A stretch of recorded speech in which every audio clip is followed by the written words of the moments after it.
Good evening, and welcome back. It is good to have you here in the quiet tonight. So let your head grow heavy on the pillow. Let your shoulders come down from wherever the day has left them. Your eyes can close whenever they are ready. There is nothing to do now and nowhere to be. Only rest here, in the warm, and listen. Tonight we are going to a small English village in the deep winter of the year 1086. William is king 20 years after the conquest, and this is the night his men come to count the village, house by house and ox by ox. The people asleep in it do not know what tonight is. They cannot know that their small warm lives are about to be written down and kept for 900 years. What does it mean, I wonder, to be remembered? If a slow and kindly history is a good place for you to rest, then a like and a subscribe help these quiet nights find the other people looking for them. There is no need to do any of that now, only ever when you feel like it. And if you would like to, you might leave a comment and say where in the world you are listening from tonight, and what the hour is where you are. Perhaps you are somewhere cold with the lamp turned low. Perhaps you are on a long dark road with miles still to go, so dim your lights, let the room grow soft and dark around you, and come with me now, back through 900 years, to a village in old England on the night the king's men came to count it. Rest easy, we can begin. Let's begin where the day is ending. The light is going out of a winter sky over a small English village, somewhere in the settled country of the south, in the year 1086. It is the kind of afternoon that never quite grew bright. The sun, what there was of it, is already low and red behind the bare trees, and the cold is coming up out of the ground the way it does when the year is near its shortest. There is not much village to see. A single lane, rutted and frozen hard. A scatter of low houses along it, their thatch grey with the wet. A church, small and plain. A mill down by the stream, its wheels still now. And all around, laid out under the failing light, the great open fields of the village, striped like corduroy where the ploughs have turned the earth. This is the whole world of the people who live here. Most of them will never travel more than a day's walk from this lane in their lives. And into this last of the light the village is coming home. Out on the near field a man is bringing in his plough team. Let us say his name is Aelfric, for that was a good English name in those years, and a man like him would have worked a field like this. He walks beside the oxen, not behind them, his breath and theirs steaming together in the cold. There are 8 of them in the team, yoked in pairs, great patient beasts with frost in the hair of their backs.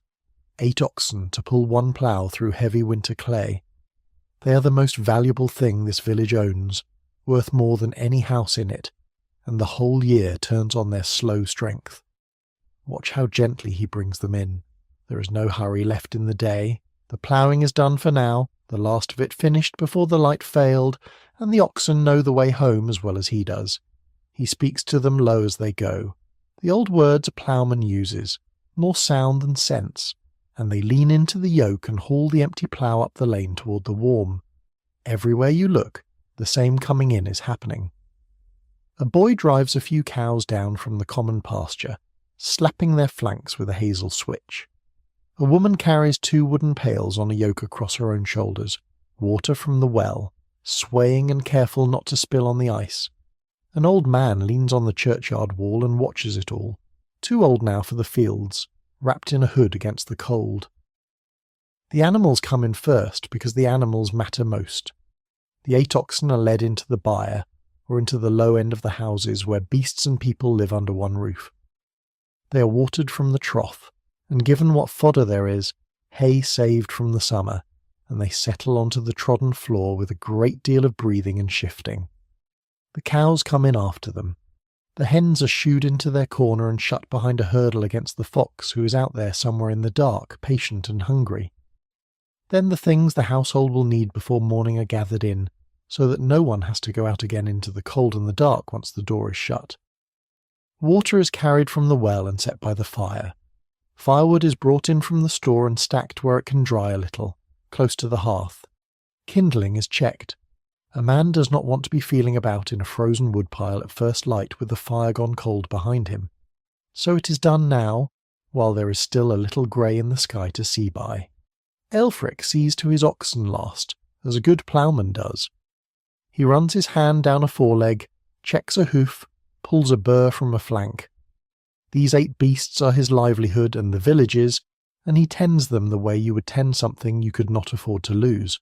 Only when they are settled and quiet does he straighten his back, feel the cold in it, and turn at last toward his own door and the thin thread of smoke rising from his own roof. Think for a moment of the day that is ending, the day these people are coming in from, because it shapes the tiredness they carry to their fires tonight. It was a ploughing day, one of the great slow labours of the farming year, and it is heavy work in the winter. The clay is cold and wet and heavy, and it clings to the share, and a man must lean his whole weight into the plough, and watch the furrow run straight and mind the 8 great beasts all at once, hour upon hour, up one long strip and down the next. There is a deep ache in the shoulders and the back at the end of such a day, the good ache of work done, that makes the fire and the warm bench and the bowl of pottage feel like a reward earned and richly deserved.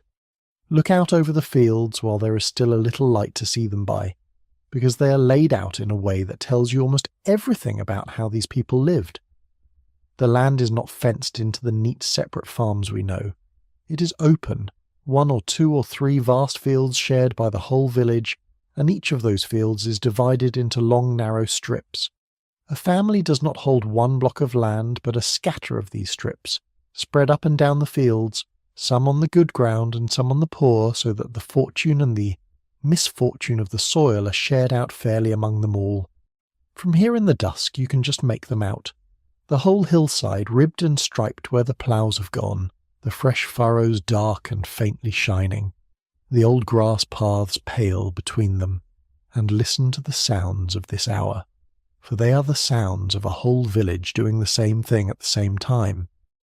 The low complaint of cattle brought down the lane, the clack of a wooden latch, a woman's voice calling, and a child's answer somewhere out of sight, the creak of a well rope and the far splash of the bucket, geese fussing at being shut away, and under all of it the small enormous quiet of the winter country, the wind moving in the bare hedges, a last bird, the endless soft talk of the stream by the mill. Over it hangs the smell of the evening, the cold, clean smell of turned earth and coming frost, threaded now with the first grey ribbons of wood smoke as the fires are built up in house after house. That smell, more than anything, means the day is done and the warm is beginning. And through all of it walks the reeve, quiet and watchful, making a last round of his own. He is the man who keeps the manor for the Lord, and he likes to see the day closed properly, the beasts in, the gear stowed, the people safe home. He gives Ælfric a word over the oxen. He glances, as everyone glances tonight, up the lane toward the hall where the strangers are lodged, and then turns for his own door carrying a weight on his mind that none of the others carry, and we will come to that weight before long. And here is the thing about this evening that the people living it do not know. This is not an ordinary night. Down at the hall, at the top of the lane, a light has been lit that is brighter and steadier than any other light in the village. Behind its shutters a fire has been built up, and a man who is not from here has set out a sheet of pale parchment on a board, and sharpened a quill, and uncorked a horn of ink. He has come a long way to sit in this village tonight, and he has come to write it down. We will go to that hall, and that light, and that quiet man and his growing page, before the night is very old. It is the reason we are here tonight. But first, let us follow Ælfric to his door, and see who has come to the village, and why one small candle should burn so late. Earlier in the day, before the light began to fail, riders came up the frozen lane, not many of them. A few men on tired horses, mud to the knee, rapped against the weather. But the whole village stopped its work to watch them come, because riders like these did not often trouble a place this small, and when they did it was rarely for nothing. These were the king's men. Commissioners they were called, and their clerks and a servant or two to see to the horses and the baggage. They were riding a circuit of the shire, village by village and hundred by hundred, on the greatest errand any of them had ever been given. And the errand was this. The king wished to know exactly what he had. Every field, every plough, every mill, every man, all of it, written down. The reason they came reached down from far above them, from the one man whose will had set them on the road. His name was William, and the English called him the Conqueror, because 20 years before he had come across the sea and taken the whole kingdom by force. He was king now, hard and clever, and he did not leave things to chance. At his Christmas court, in the deep midwinter of the year before, he had sat with his council and turned over a question that no king of England had ever quite been able to answer. What was the country actually worth? Who held what? How much could be had from it? And so he had sent out his men to find out, not to fight, not to punish, to ask, and to listen, and to write. It was, for its age, an astonishing thing to attempt. A whole kingdom counted in a single year, and there was nothing like it anywhere in the Western world. But to the people of this village, watching the riders come up the lane, it did not feel astonishing. It felt like the cold reach of something very large and very far away, reaching all the way down at last to their small warm lane. You must not imagine fear, though, or at least not only fear. There is no army here, no burning, no taking, just a few weary officials on muddy horses, wanting supper and a dry place to sleep, and, in the morning, some honest answers. The lord of this manor, or his steward who keeps it for him, has given them the hall for the night, as he is bound to. And so the strangers are lodged at the top of the lane, and the village must decide, as villages always must, what to make of them. For most of the households the answer is simple. They bar their doors and get on with the evening, and let tomorrow be tomorrow. The count is the reeve's worry, and the priest's and the sworn men's. An ordinary family with a virgate of land and a few beasts has pottage to eat, and a fire to keep, and children to put to bed. And the king in his hall far off is no nearer to them tonight than the moon. But for a few sleep will come slowly, the reeve most of all.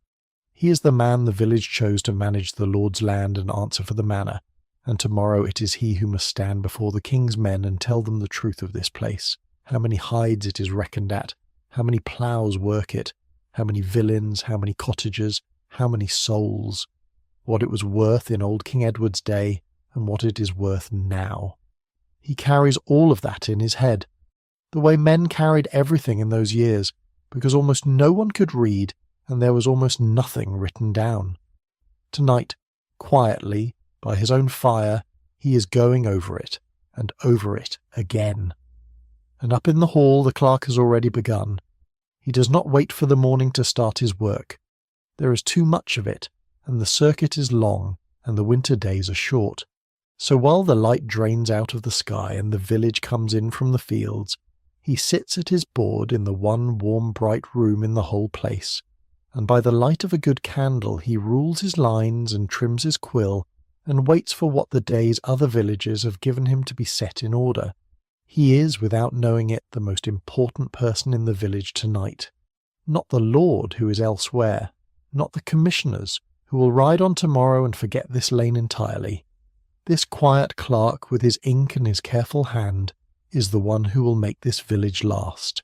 Everything he writes tonight will outlive every roof in the village, every field wall, every name. But that is for later in our night. For now his candle is only one small light among many, and the many are about to be shut behind barred doors against the dark. Consider gently what it was to receive such visitors at all, because it fell on the village to feed and house them, and that was both a burden and a point of pride. To give hospitality to travellers, and above all to the men of the king, was an old duty, older than the Normans, woven deep into how the country worked. The lord of the manor, or his steward keeping it for him, was bound to open the hall to find fodder for the horses and meat for the table and beds for the men. So tonight the hall is busier than it has been in a long while. A servant carries wood, another turns something at the great fire. The horses of the king's men, unsaddled and rubbed down at last, stand steaming in the stable with their noses in borrowed hay, and a boy sees to them who will remember for the rest of his life the night the king's men slept in the hall. And think of the men themselves, come so far on such an errand. The commissioners were not small men. They were people of standing sent out in small parties across whole groups of shires, each party given its own circuit of the country to ride, and with them travelled their clerks and their servants, the whole small machine of the count moving from place to place through the winter. They had already seen a dozen villages before this one, and would see 100 more before their circuit was ridden. They carried in their saddlebags the rough gatherings of all those places, waiting to be set in order. To them this village was one more name on a very long list, and yet to this village they were the largest thing that had ever happened to it, for nothing like this count had ever been attempted, not here, not anywhere in the Western world, not in living memory, nor in the memory of any book. To send men the length and breadth of a whole kingdom in a single year, to write down every manor and mill and plough and beast and household, and to gather it all into one great reckoning was a thing of astonishing ambition for its age, and a thing only a hard and determined king could have driven through. The people of the village could not have said any of this. They only knew that the king, far off, wanted to know about them, and had sent men to find out, and that the men were now asleep, or nearly, in the hall at the top of the lane. Most of the village, as we have seen, will let tomorrow be tomorrow, and bar the door and keep the evening. Let us go to one of those doors now, and see it barred, and step inside before the cold gets in with us. Come with me to the middle of the lane to an ordinary house, and let us go in before the light is quite gone. This is the home we will keep coming back to through the night, so let us learn our way around it while we still can see. It belongs to a villain and his family. A villain was a tenant of the Lord and an unfree one, which meant he was bound to this manor and owed the Lord work in return for his land. That sounds hard to our ears, and in some ways it was. But do not picture a prisoner. Picture a settled farming family with a house of their own, a share of the great fields, a few beasts, and a place in the world that was theirs and their children's after them. Let us say the man is called Leofric and his wife is Edith, and let us be honest with each other and say that these are not real names out of any record, but the kind of names such people carried, chosen, so we have someone to sit beside tonight. Edith is at the door as the last of the light goes. She stands a moment and looks up the darkening lane, at the hall with its bright shuttered window, at the other houses drawing in their own families, at the first hard stars coming out in a sky that promises frost or worse before morning. Then she calls the youngest child in from the cold, counts her people the way a mother does without thinking, and steps back inside. Now the securing begins, the small ritual that every house in the village is performing at the same hour. It is the turning of the house from an open thing into a closed one, from part of the cold world into a warm world of its own. The beasts are already in, breathing in the low end of the house behind their partition. The hens are shut. The water stands ready by the fire. The wood is stacked, and now the door. It is a heavy thing of planks, hung on leather or on iron, and behind it, resting in 2 brackets, is a stout wooden bar. Leofric lifts it and drops it into place, and there is a particular sound to that, a solid wooden thud that means the night has begun. 1 bar of wood dropped into its brackets. It is the whole defence of the house, and it is enough.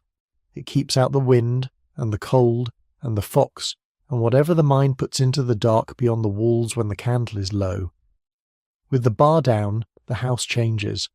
Listen to how it changes. A moment ago it was open to the enormous cold outside, the wind working at the thatch, the lane, the fields, the whole dark country stretching away for miles with hardly a light in it. Now it is a small closed room of firelight and low voices and the smell of wood smoke and animals and the pot beginning to warm. The world has shrunk to the size of the fire's reach, and everything the family loves is inside the shrinking. That is not a poor thing. On a hard winter night, that is close to the best thing there is. The children feel it too, the way children do. There is a settling in them once the door is barred, a coming down. The oldest, a boy of perhaps 10 who spent the short day helping with the beasts, has gone quiet in the warm. The youngest is already half in Edith's lap.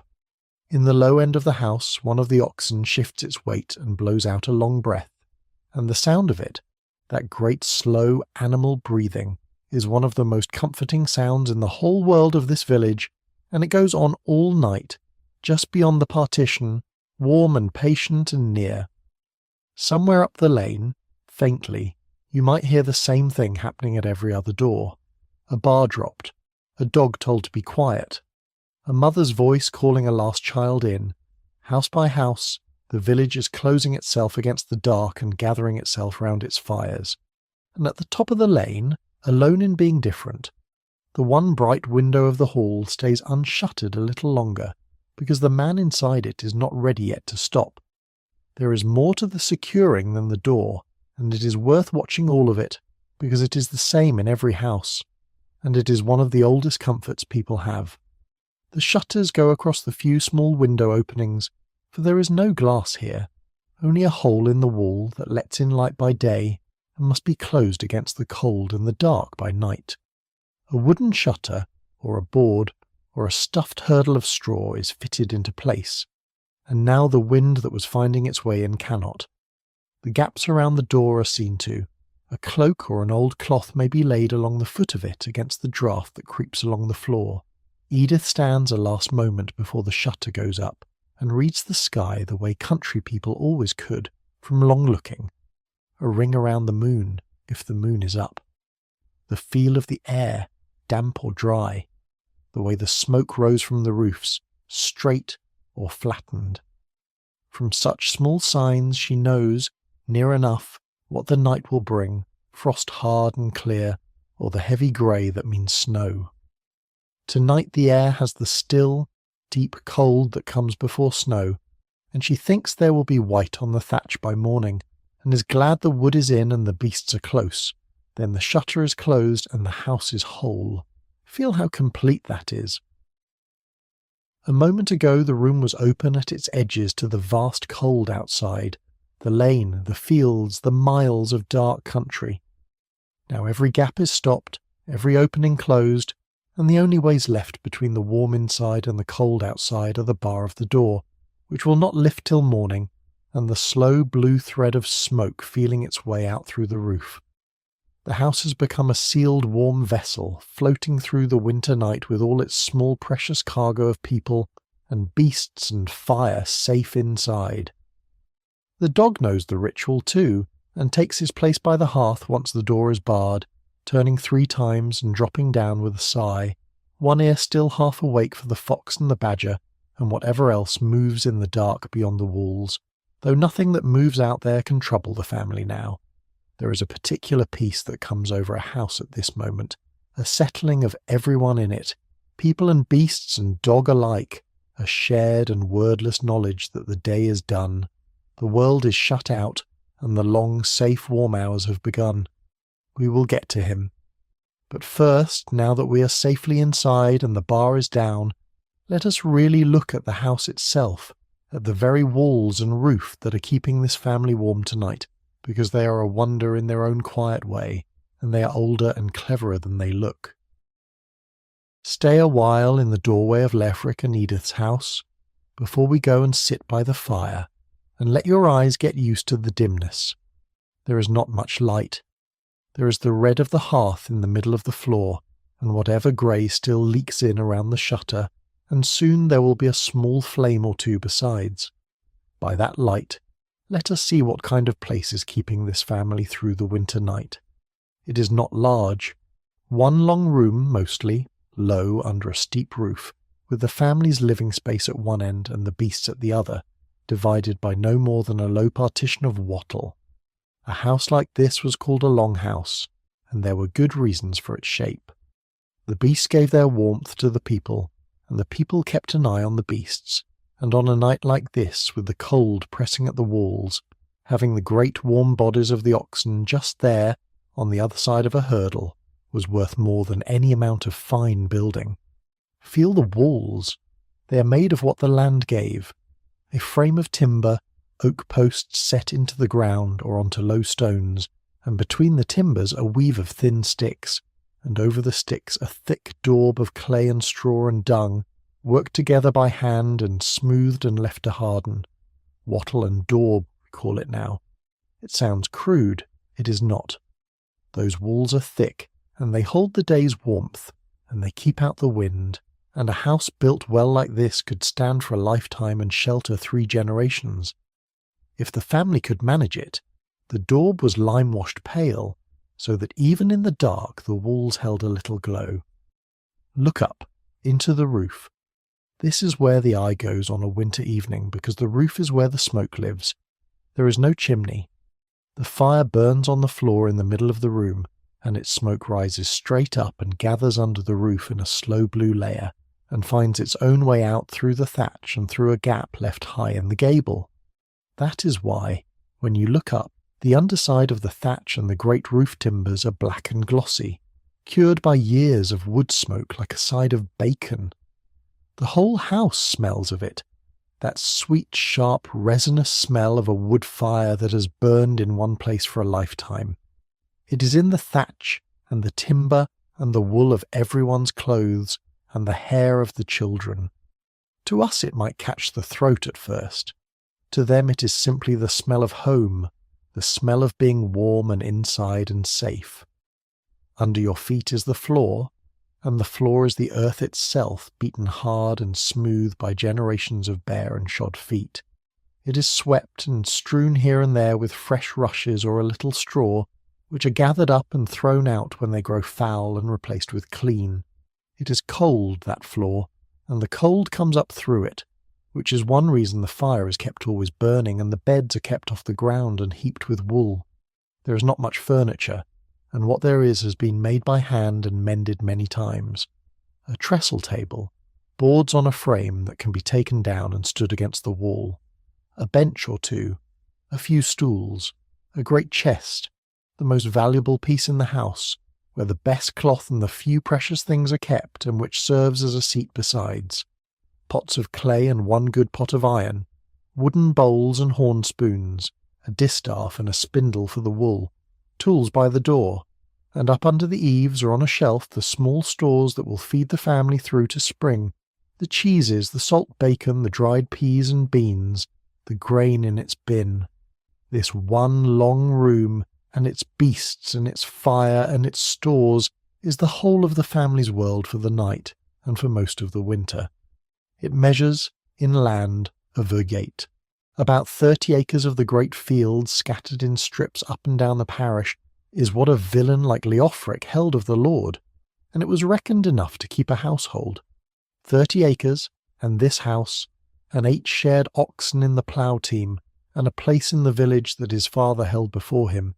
It is not wealth, but it is a life, and tonight, with the bar down and the fire lit and everyone in, it is a warm one.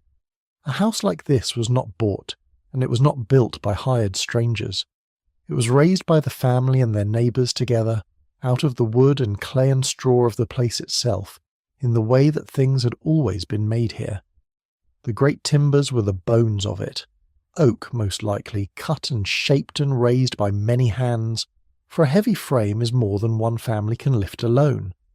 There would have been a day of it, the raising, with the whole village lending its strength, and food and ale after, because a house going up was a thing the neighbours did for one another, knowing their own turn would come. Those timbers might be older than anyone now living. A good frame outlasted the people it sheltered, and was patched and propped and carried on so that a child asleep here tonight might be sleeping under beams his great-grandfather helped to raise. Look about the room again, and see how one space does the work of a whole house. There is no separate kitchen, no parlour, no upstairs to speak of, perhaps only a low loft up under the roof at one end, reached by a ladder, where the harvest is stored, and where the older children might sleep in the warm rising air. Everything happens in this one room. Here the food is cooked and eaten, here the wool is spun and the tools are mended, here the family sits, and talks, and prays, and sleeps. Here, in the worst weather, the newest lamb might be brought in to be saved by the fire. A single room, dim and smoky and warm, holding a whole life within it. And just outside the door, unseen now in the dark, but part of the household all the same, lies the toft, the family's own patch of ground about the house. In it stands the garden, where the onions and leeks and beans and herbs were grown that are simmering in the pot tonight. There the pig was kept, and the hens scratched by day, and the beehive stood if the family kept bees, and the small dunghill built up its worth for the fields. The house and its toft together were the family's own small kingdom within the great shared fields, the one piece of the world that was theirs to order as they pleased. All of it, the raised frame and the daubed walls and the black thatch and the loft and the toft outside, adds up to a home that a hard age made warm and made last. And now it is time to sit down by that fire, because the fire is the heart of the house, and the heart of the whole long night, and the whole village is gathering to its own hearth at this very hour, just as this family is gathering to theirs. Let us go and sit close to it, and see how it is kept. Sit down with the family then, on a stool or on the swept floor close to the fire, not too close, just where the warmth reaches you, and the light falls on your hands. This is where the whole household is now, drawn in around the one bright living thing in the house, and this is where we will spend a good part of the night. The fire burns in the middle of the floor, on a bare hearth of clay or flat stones, ringed round so the embers do not stray. There is no grate, no chimney, no fireplace built into a wall, just the open fire, on the ground, at the centre of everything, the way people had kept fire for longer than anyone could remember. The family sits around it in a rough circle, and the light of it moves on their faces, and their long shadows lean and sway on the pale walls behind them.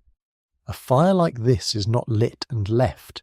It is tended all day and all night, the way you might tend something alive, because in a sense it is. It was the most precious thing the household owned, more precious in its way than the oxen, because everything else depended on it. Without it there was no warmth, no cooked food, no light, no drying of wet clothes, no comfort at all against a winter that could kill. And so the fire was never, if it could be helped, allowed to go all the way out. Watch Edith tend it. She feeds it with care, a piece of wood at a time, never wastefully, because wood must be gathered and cut and carried, and there is only so much of it in the store. She knows this fire the way you know a thing you have lived with all your life. She knows which wood burns hot and fast and which burns slow through the night. She knows how to build it up for the evening, when the family wants light and warmth and a pot on to cook, and how, later, to bring it down small and safe for the sleeping hours. The managing of the fire is her craft, and her mother's before her, and it is one of the true skills of this world, unwritten and unpaid and utterly essential.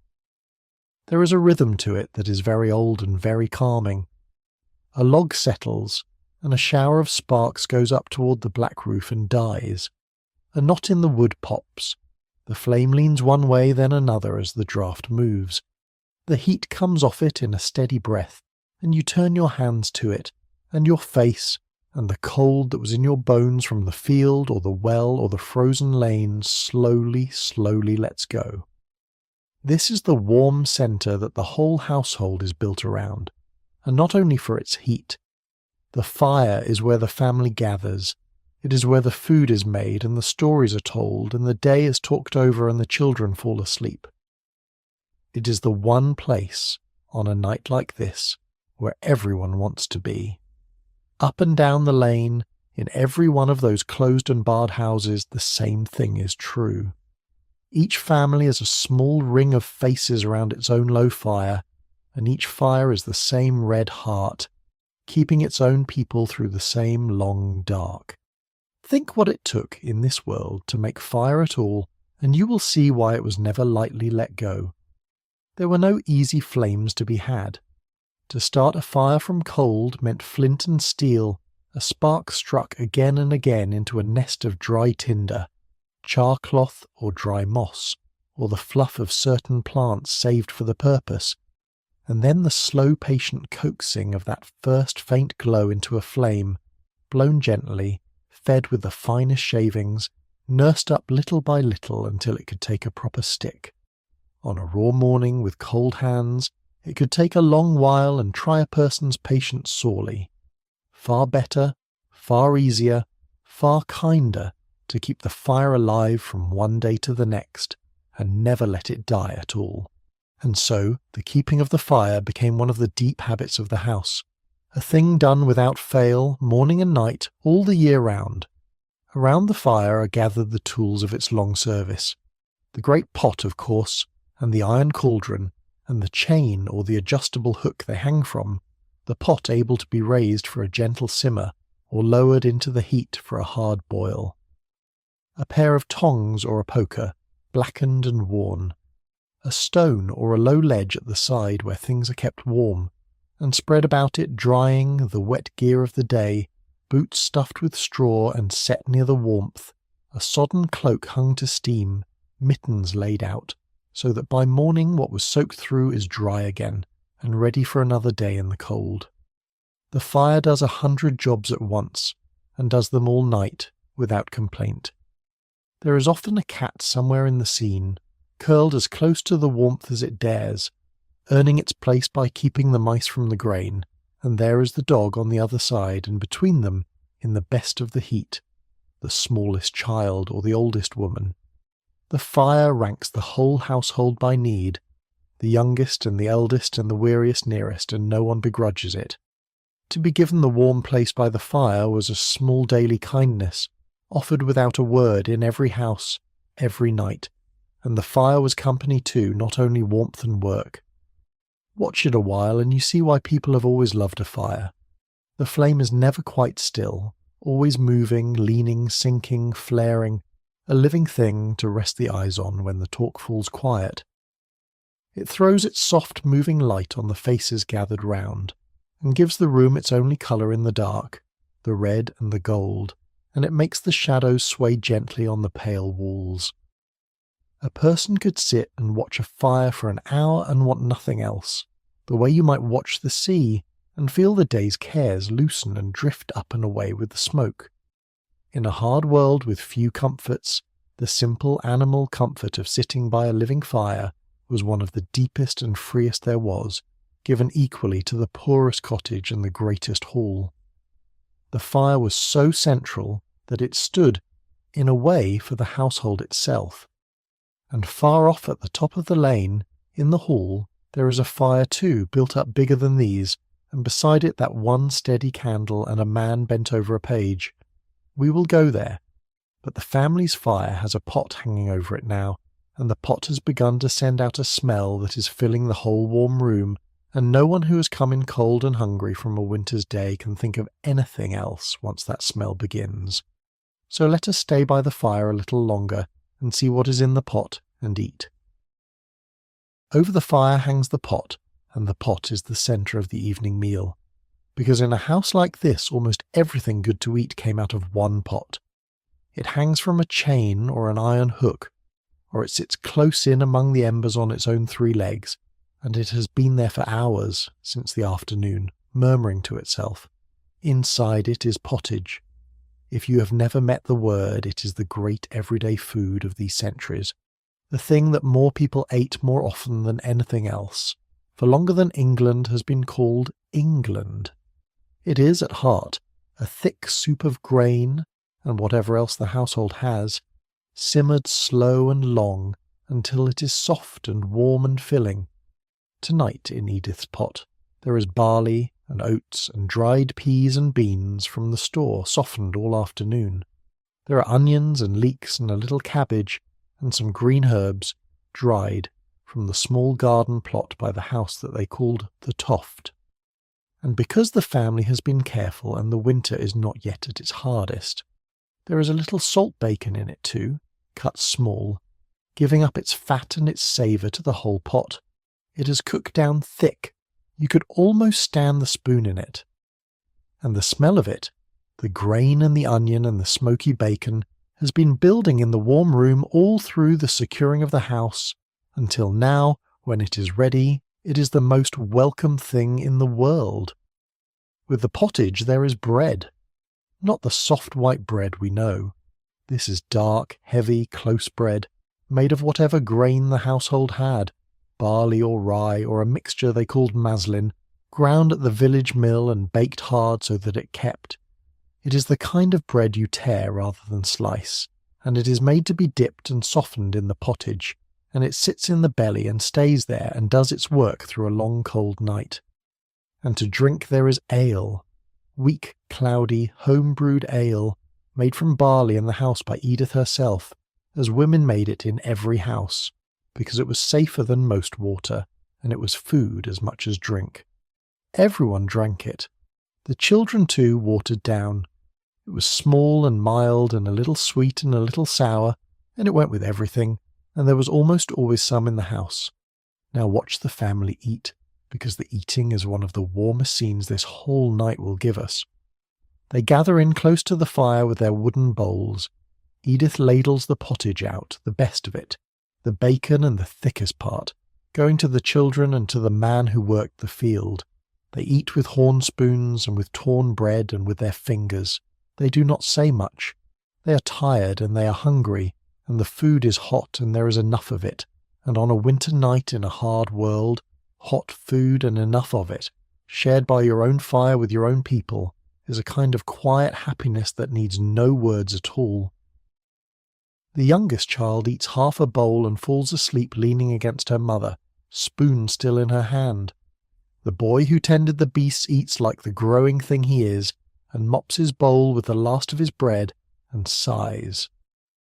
Leofric sits with his bowl in both hands, close to the fire, the day's cold finally gone out of him, and for this little while there is nothing in the world he needs that he does not have. Every part of this meal has a long story behind it, and the stories are all stories of care and of season. The bread began as grain grown in the family's own strips, cut at harvest, threshed on the barn floor with flails through the autumn, and carried down to the mill by the stream to be ground.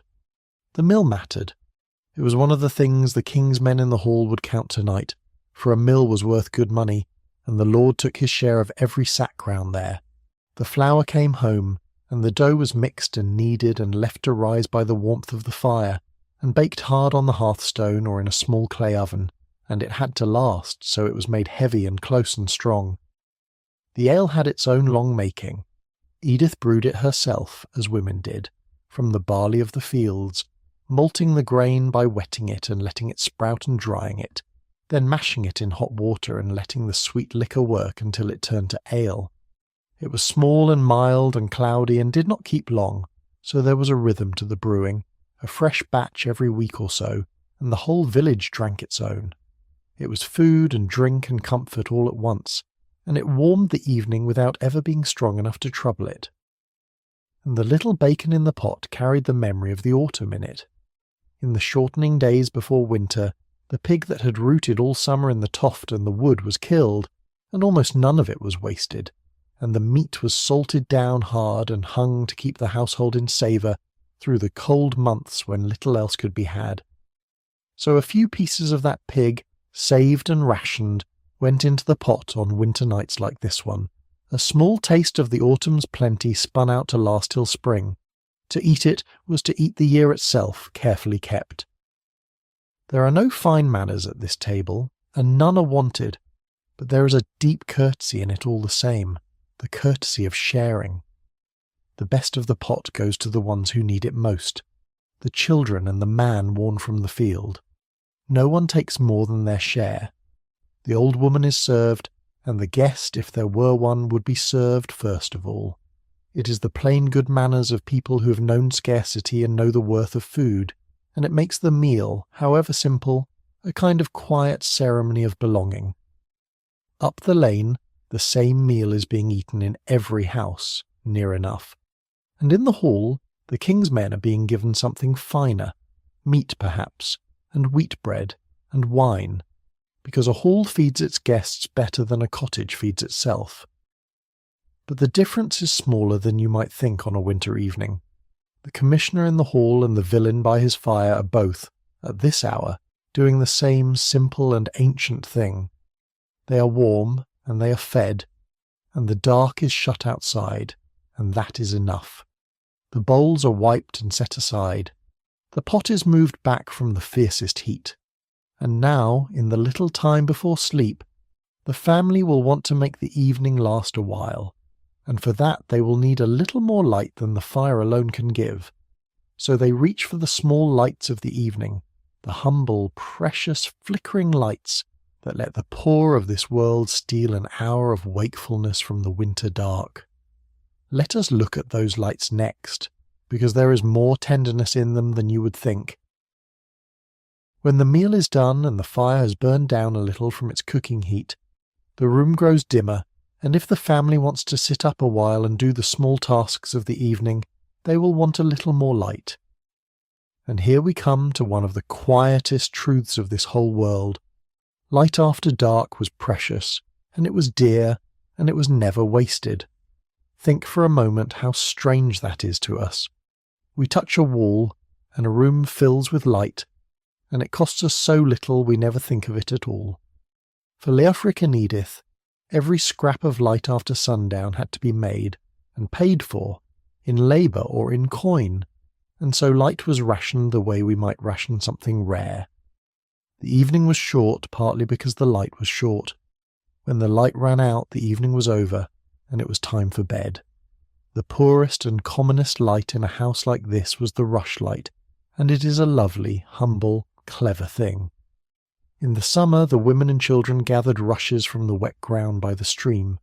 They peeled away most of the green skin, leaving a thin white pith held by a single strip of skin to keep it straight.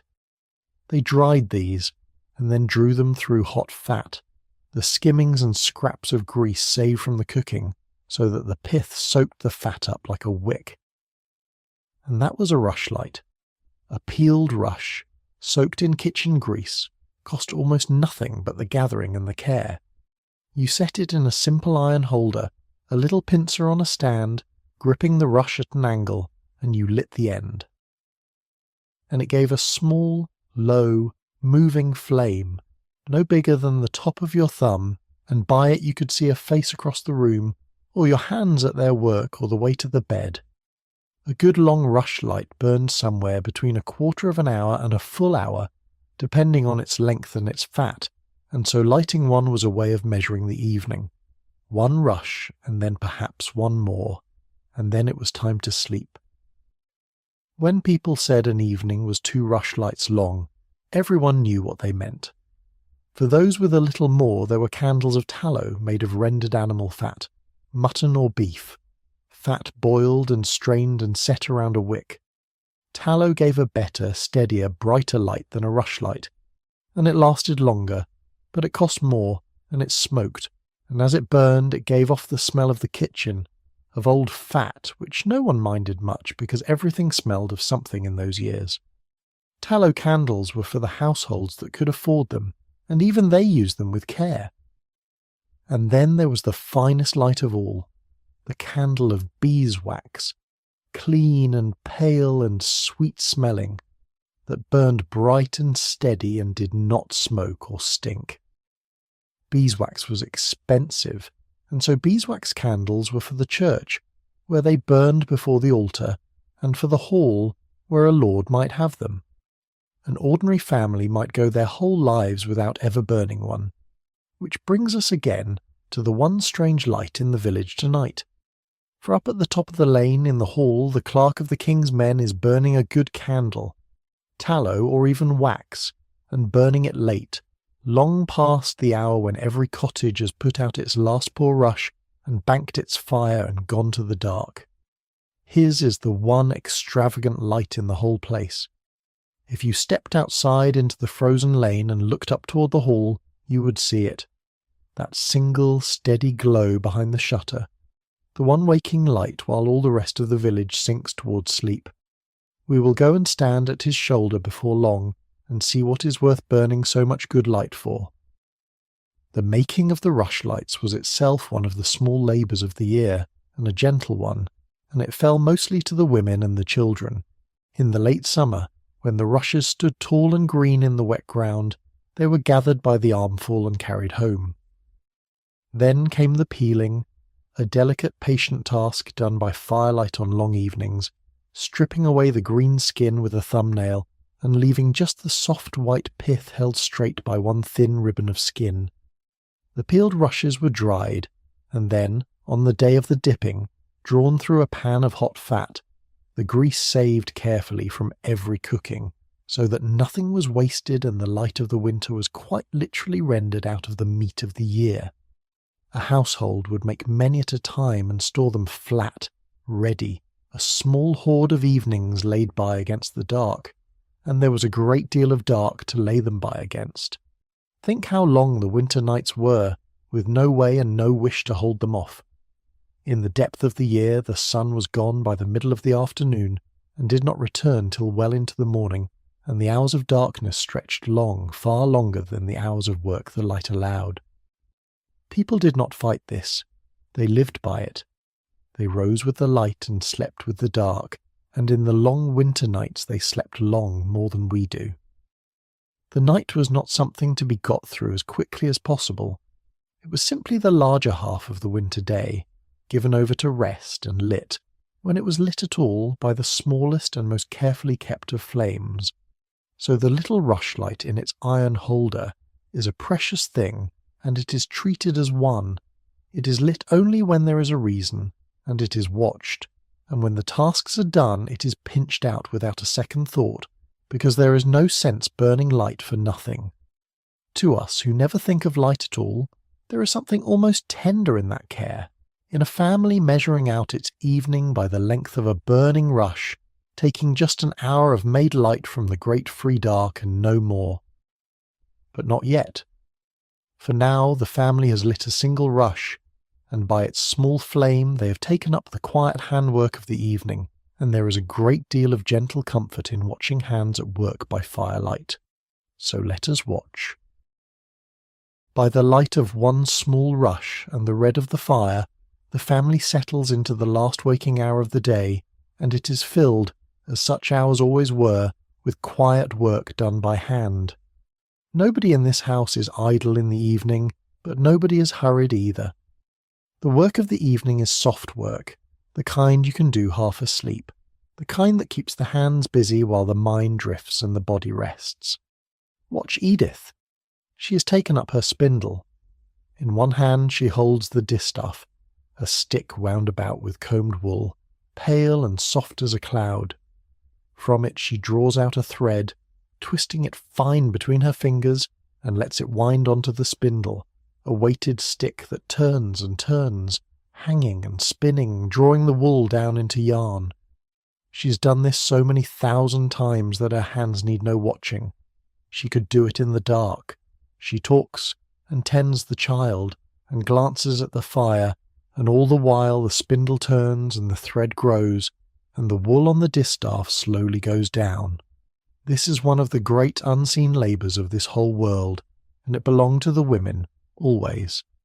Every thread of wool that became cloth, and every piece of cloth that became a garment or a blanket, began like this, drawn out and twisted by hand, hour upon hour, evening upon evening by the fire. The spinning was never done. A household needed so much thread, and it came so slowly, one turn of the spindle at a time, that a woman spun whenever her hands were otherwise free, and the winter evenings were when the hands were freest. So the spindle turned in every house in the village tonight, in Edith's and in all the others, the soft endless work that clothed the whole world. Leofric has work of his own. Perhaps he's mending a tool, whittling a new handle for a broken one, the shavings curling off his knife and dropping into the fire. Perhaps he's working a piece of leather soft, a strap for the plough harness, greasing it and rubbing it between his hands. Men's evening work was like the women's, quiet and useful and endless, the small mending and making that kept a household's tools and gear in order without any coin ever changing hands. The boy is set to some small task too, or perhaps tonight he is let off, tired from the beasts, and only sits and watches the fire and listens, and the listening is its own pleasure, because the evening is when the talk happens and the stories. There is no book in this house. Almost no one in the village can read, and even if they could, there would be nothing to read and no light to read it by. So the evenings are carried by the spoken word, by memory. The day is talked over, low and easy. Someone tells a tale everyone has heard 100 times, and everyone likes it no less for that. An old rhyme, a bit of a song, a saint's story from the priest, a piece of family history, who married whom, whose field flooded the year of the great rain, what the old ones used to say. Perhaps someone sings, softly, an old tune with the words worn smooth, and here is one of the warmest textures this whole night can offer you. You do not need to follow the words. Lying in the warm, half asleep, you can let the talk become simply a sound, the low murmur of familiar voices by a fire rising and falling, a word here and there, a soft laugh, the spindle turning, a log settling. It is one of the oldest and most comforting sounds a human being can hear, the sound of your own people near you in the dark at their ease. You do not have to hold on to any of it. If you drift, the voices will keep on, and the fire will keep burning, and nothing will be lost. The evening held more than work, though, for the work and the pleasure were braided together, and could not really be told apart. There were the old games that needed nothing but the people in the room, riddles set and guessed. The same riddles that had been going round these fires for generations, clever and homely and often a little sly, a small contest of wits by the light of the rush. There were counting games and clapping games for the children, and the teaching that hides inside play, for this was how the young learned. A girl learned to spin at her mother's side, clumsy at first and then quick. A boy learned to whittle, to set a snare, to plait a cord, to know the beasts, watching his father's hands and copying them until his own hands knew. And there was the making of small, useful things that the household could not buy and did not need to because the skill was there in the room. A basket woven from split willow, a net knotted for catching fish or birds, a besom bound for sweeping. A wooden spoon or bowl slowly shaped and hollowed over many evenings. Nothing was hurried. A thing might take a week of nights to finish, and that was well, for the nights were long, and the making of it was half the pleasure. In this way the house slowly filled and refilled itself with everything it used, made by the very hands that used it, worn and mended and made again. Over all of it ran the talk, and the talk was the true wealth of the evening. News travelled slowly in this world and was treasured when it came, carried by a traveller, a peddler, a man back from the market town, and turned over again and again by the fire for weeks after. And tonight, of course, there is the one great piece of news that has come right to their own lane, the king's men in the hall, and what it might mean, and what will be asked, and what the reeve will say. It is talked of low, and wondered at, and then set aside, for it is out of their hands, and the fire is warm, and the spindle turns, and the night is theirs. There is one voice by this fire, though, older than the rest, that is worth listening to a little more closely tonight, because of all the people in this house, she is the one the king's men in the hall are, without knowing it, most curious about. She's the oldest person in the household, and she remembers a world that the great count is trying this very night to write down. Let us turn to her. There is an old woman by this fire. Let us say she is Leofric's mother, or his aunt, or simply the old woman of the house, for every house had one if it was lucky, and she is the one who sits closest to the warmth, on the best stool, with a blanket over her knees. She's past the heavy work now. Her hands are stiff, and her eyes are not what they were, and she does not go out to the fields any more, nor carry water, nor bend to the hard tasks. But she is not idle, and she is not without her place. Her place tonight and every night is the fire. She keeps it in the small ways the old can. She feeds it a stick when it needs one. She turns the drying wood. She watches the pot. She minds the smallest child while the mother spins, and she remembers, which in a world with almost nothing written down was a kind of work in itself, and a valued one. The old people were the memory of the village. What they had seen and been told was the only record there was of anything that happened before living men were born. And this old woman, sitting by the fire tonight, remembers something the king's men in the hall would give a great deal to hear from her own lips. She remembers King Edward's day. She was a girl, or a young woman, before the Normans ever came. She remembers England as it was before the Great Change, when the king was Edward, the one they later called the Confessor, an old and holy king who reigned a long time. She remembers this same village before it had a Norman lord, when the man who held it spoke English like everyone else, and the world, though it was never easy, was at least the world she had been born into and understood. She has lived through the coming of the Normans 20 years ago now, and everything that came after, and she has seen the lordship of the village pass into new hands and new speech, and she has kept on, as the old and the humble always keep on tending her fire. And here is the quiet wonder of tonight. Up in the hall, the clerk of the king is writing down, for this very manor, the answer to a question. What was this place worth in the time of King Edward? The great count does not only ask what the village is now, it asks again and again for every manor in England what it was in King Edward's day, before the Conquest, so that the change could be measured. The king wanted to know not just what he had, but what had become of what there had been. So the very time that this old woman carries in her memory, the England of her girlhood, the world before the change, is the time the king's men are trying to pin down in ink tonight. Her memory and their question are reaching for the same thing. She will never see the page. She will never know that a stranger in the hall is writing down the worth of the world she remembers. But the two of them, the old woman by the fire and the clerk by his candle, are bent over the same lost country, one in memory and one in ink, on the same winter night, a few hundred paces apart. There is something very tender in that, and something very deep, and it is worth sitting with quietly before we move on. The humblest person in the village, the old woman who can do nothing now but keep the fire and remember, holds inside her exactly what the greatest survey in the kingdom's history is trying to capture. Memory and record, reaching for the same warmth, the same lost day. And she is more than a keeper of memory. In a village with no doctor and no book, the old woman is a store of knowledge the household leans on every day. She knows the herbs, which leaf eases a cough, and which root a fever, which to gather and when and how to dry them, the small green medicine of the hedge and the garden that was all most people ever had against sickness. She knows the remedies and the charms, the old sayings about the weather and the moon and the right days for this task and that.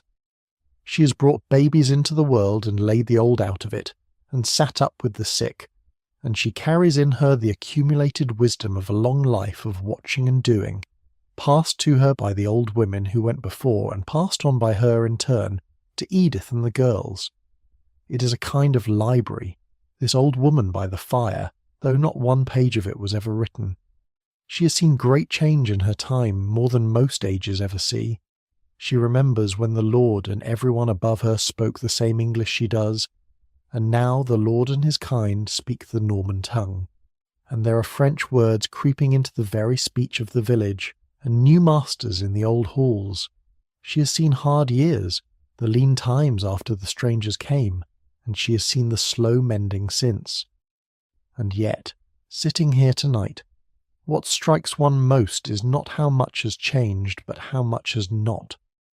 The fire is laid as her mother laid it. The pottage is made as it always was. The spindle turns as it always turned. The great slow round of the farming year goes on exactly as before. Lords may come and go, and kings and tongues, but the ordinary life of the village, its fires and its fields and its nights, runs on beneath all of it, unbroken, and she is living proof of it. The old thread that ties this new Norman world back to the English one she was born in. Perhaps, on a night like this, with strangers in the hall and the past so much in the air, she tells one of her old stories, and the children go quiet to hear it. A tale of the great winter when the snow lay for weeks and the river froze. A memory of a harvest so heavy the barns could not hold it. The name of a grandmother none of them ever knew, and the sort of woman she was. Small things, homely things, the ordinary history of ordinary people, kept alive only in the telling, handed down mouth to ear by the fire on winter nights exactly like this one. This is how a village remembered itself before there were books for it. And tonight, by a strange grace, the king's men are doing the very same work with ink that the old woman does with her voice, keeping the past from vanishing, so that it might be found again. She dozes now by the fire, the child asleep against her, the spindle still turning across the hearth, the low talk going on around her. And it is time at last for us to cross the dark lane and go up to the hall and stand quietly at the shoulder of the man whose one candle is still burning and see what it is he keeps. Let us go softly. He is working, and the work is careful, and it is the reason we are here tonight. Let's step outside for a moment, into the cold, just for the crossing. The lane is dark now, hard with frost. The house is shut and low and quiet, a thread of smoke over each roof. The stars are out in their thousands, more than you have ever seen, because there is no other light in all this country to dim them. And at the top of the lane one window glows, the hall, and behind its shutter, the candle, the one waking light in a sleeping village. That is where we are going. Come quietly. Inside it is warm, and it is bright compared to the cottages, and it is very still. The commissioners have eaten and gone to their rest. The servants are asleep, and in the main room of the hall, at a board drawn close to a good fire, one man is still at work. He is the clerk, and he sits with a sheet of parchment before him, a candle at his elbow, a quill in his hand, and a horn of ink within reach, and he is writing. Come and stand at his shoulder. We will keep our voices low.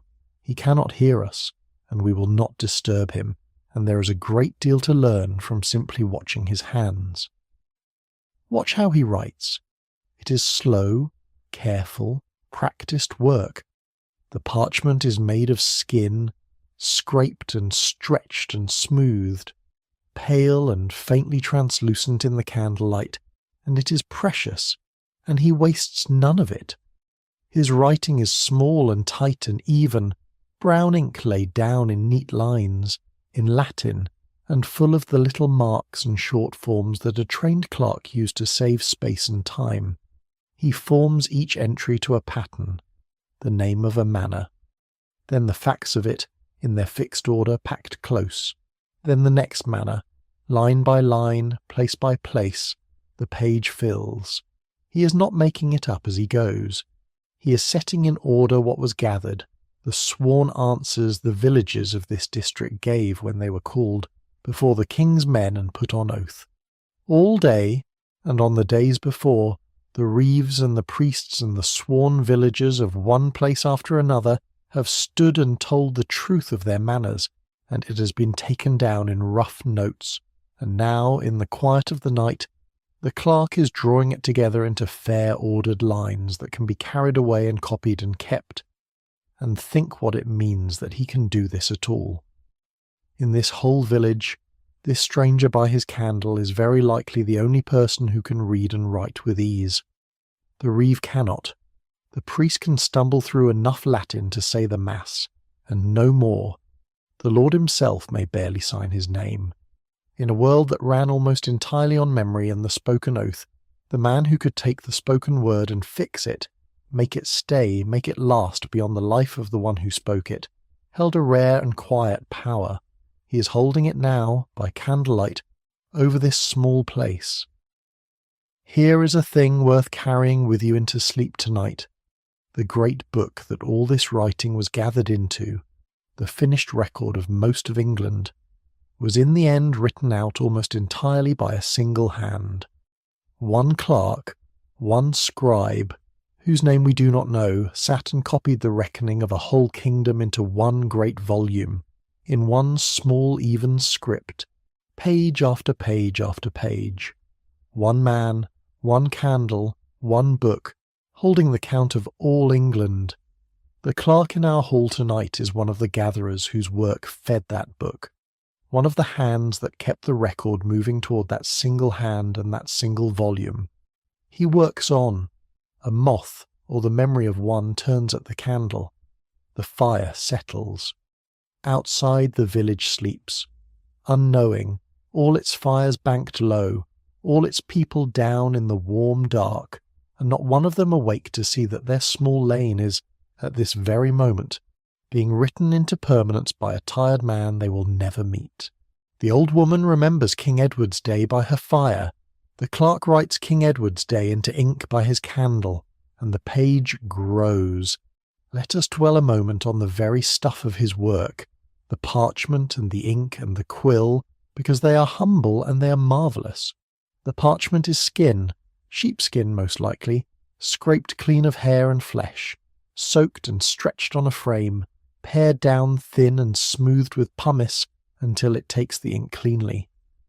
It is slow to make and costly, and a single great book would swallow the skins of whole flocks. The ink is most likely made from oak galls, the little round growths on oak twigs, crushed and steeped and mixed with iron and gum until it runs dark and bites into the skin, and holds its colour for centuries, as we now know it does, for it holds still. And the pen is a feather, a goose quill, its end cut to a fine nib with a small sharp knife, trimmed and recut 100 times a night as it wears, so that beside the inkhorn there is always the little knife, the clerk's constant companion. With these three simple things, the skin and the gall ink and the goose quill, he is making something that will outlast stone. His writing is fast and small and full of short forms, a whole trained shorthand of dots and strokes that let a skilled hand pack a manor into a few lines. For there is so very much to write, and the skins are dear. The rough notes taken from the sworn men, hurried and full of corrections, he is turning into fair ordered entries, sorted not as the villages were visited but by their lords, so that a great man could find at a glance everything he held across a shire. It is not only writing, it is the ordering of a whole kingdom's worth of facts into a shape a mind can hold. And all of it was moving toward two great books.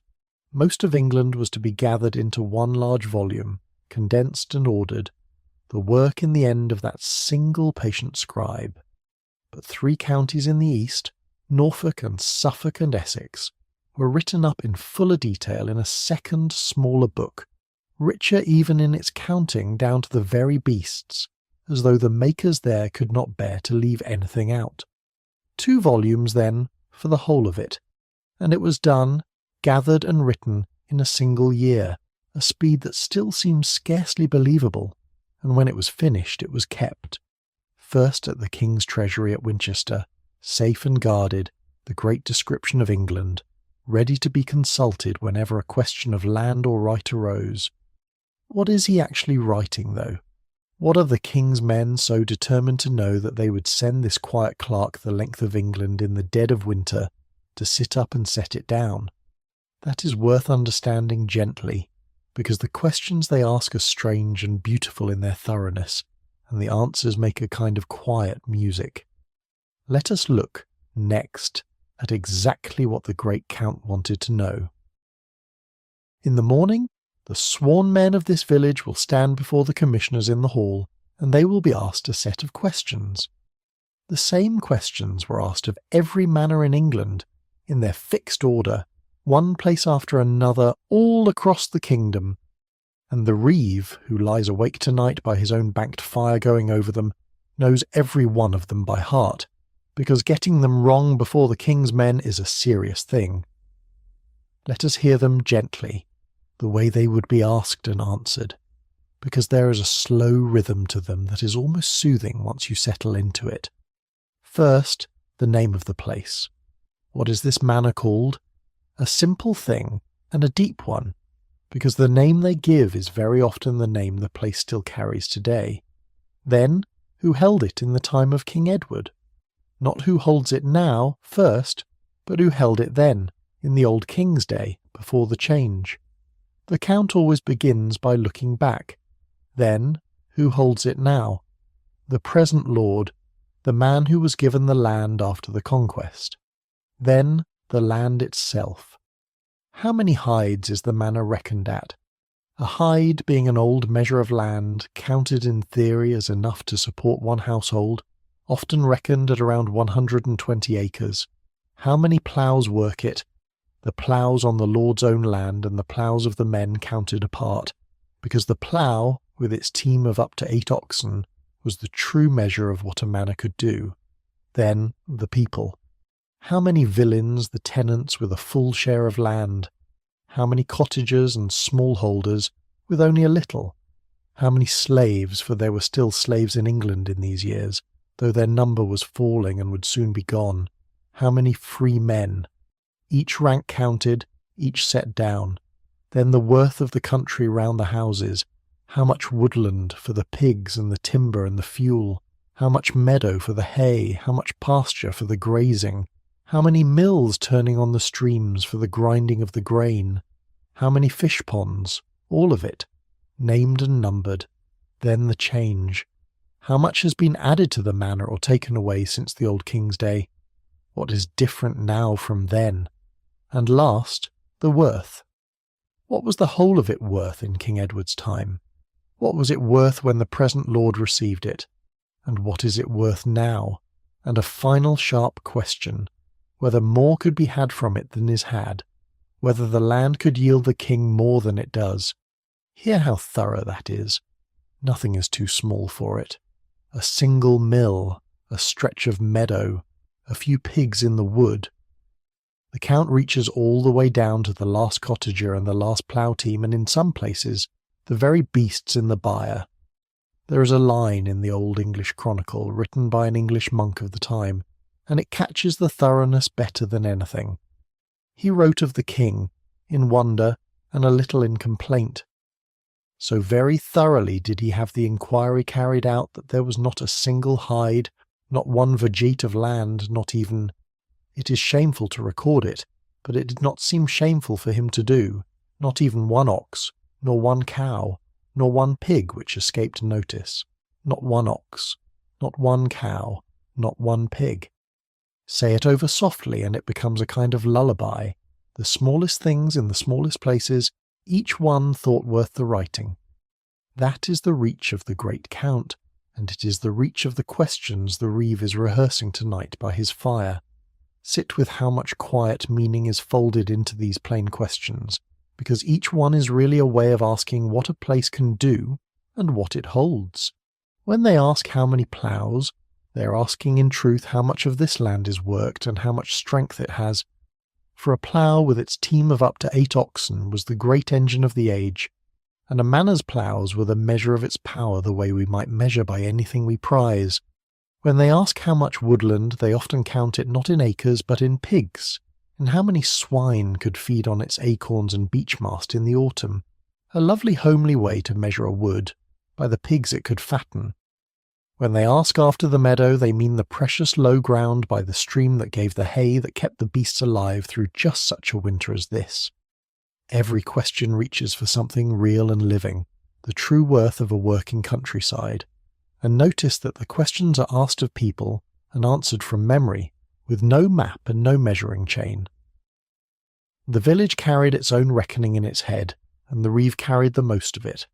He knows, without anything written, how the manor is rated, how many ploughlands, how many households of each kind, how much the Lord draws from it. He has it the way you know the rooms of your own home in the dark. Tonight, by his banked fire, he's walking through it all one more time, question by question, in the order they will come, so that in the morning he can stand and answer plainly and truly and not be caught out before the strangers. There is a calm to the whole procedure, once you see it as ritual rather than ordeal. A question asked, an answer given and weighed and written. The next question. It has the measured rhythm of something done 10,000 times across the kingdom.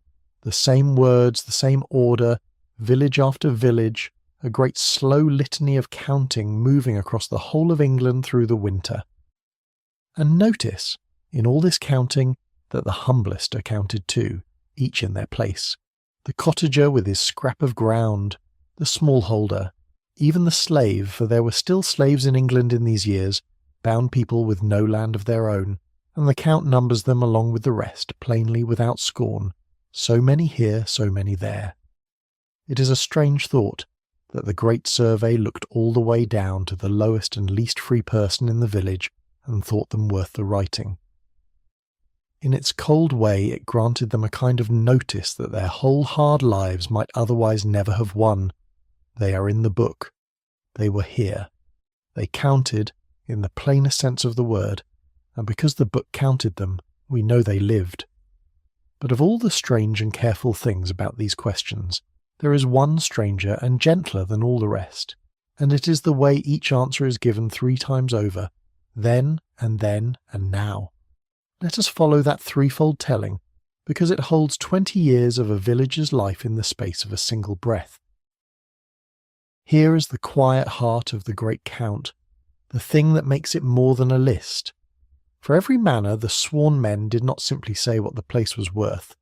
They said what it was worth 3 times over, for 3 different moments, and the 3 answers were set down side by side. What was it worth in the time of King Edward?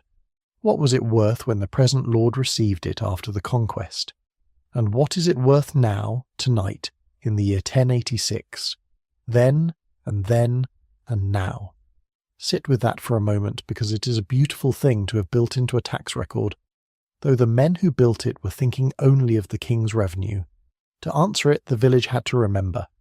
It had to hold in its mind the whole span from the old king's day, through the great change to the present, and measure itself against its own past. It had to say, in effect, here is what we were, and here is what we became, and here is what we are. And in most places the 3 numbers told a story without a single extra word. Often the value in King Edward's day was one thing, and then, in the years just after the conquest, it fell, sometimes fell hard, as war and unrest and new masters passed over the land. And then, by now, 20 years on, it had climbed back, or part way back, or on past where it began, as the country settled and the ploughs turned again, and life, as life does, went on. Then, and now. A rise, a fall, a slow recovery, all in 3 plain figures. You could read a whole village's fortunes in those 3 numbers, if you knew how.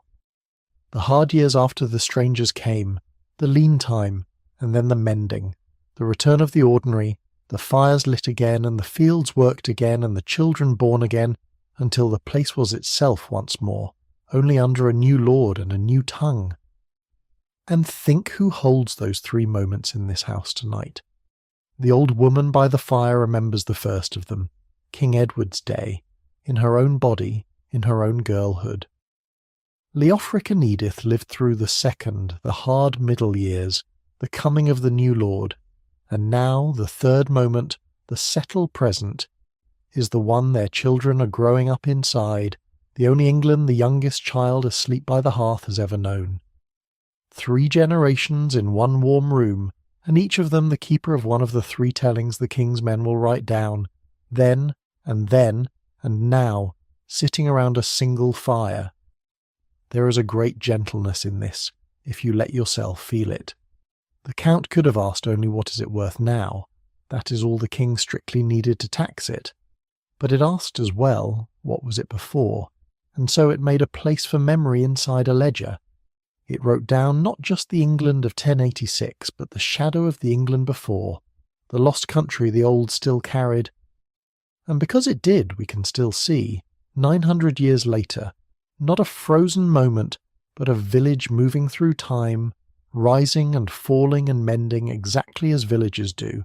And in the 3 tellings, held side by side, you can read the whole recent story of a place without a word of drama, only in the rising and falling of its worth. In many manners, the years just after the conquest had been hard, harder in some parts of the country than others, and the middle figure, the worth when the new lord received it, often sits low, sometimes very low, a plain mark of a difficult passage. Some places had been knocked back badly and were only slowly climbing again. Others had scarcely faltered. The count does not moralize about any of it. It simply records the three numbers and lets them stand, and in their quiet arithmetic the truth of 20 years is preserved more honestly than any telling could manage. For our village, let us say the story the numbers tell is a gentle one, a dip and a recovery, the common shape of things, worth so much in the old king's day, worth rather less in the unsettled years that followed, when so much was uncertain, and worth as much again now, or nearly, the ploughs all working, the fields all sown, the households all full, the place mended and whole. That middle dip is not dwelt on tonight, and it need not be dwelt on by us. What matters is that the line comes back up, that the third figure stands strong, that the village on this winter night is a thriving and a settled place, its hard years behind it, its fires all lit, its people all warm. The record caught the wound, and it caught the healing, and it is the healing the village is living in tonight. There is a deep reassurance in that, if you follow it down towards sleep.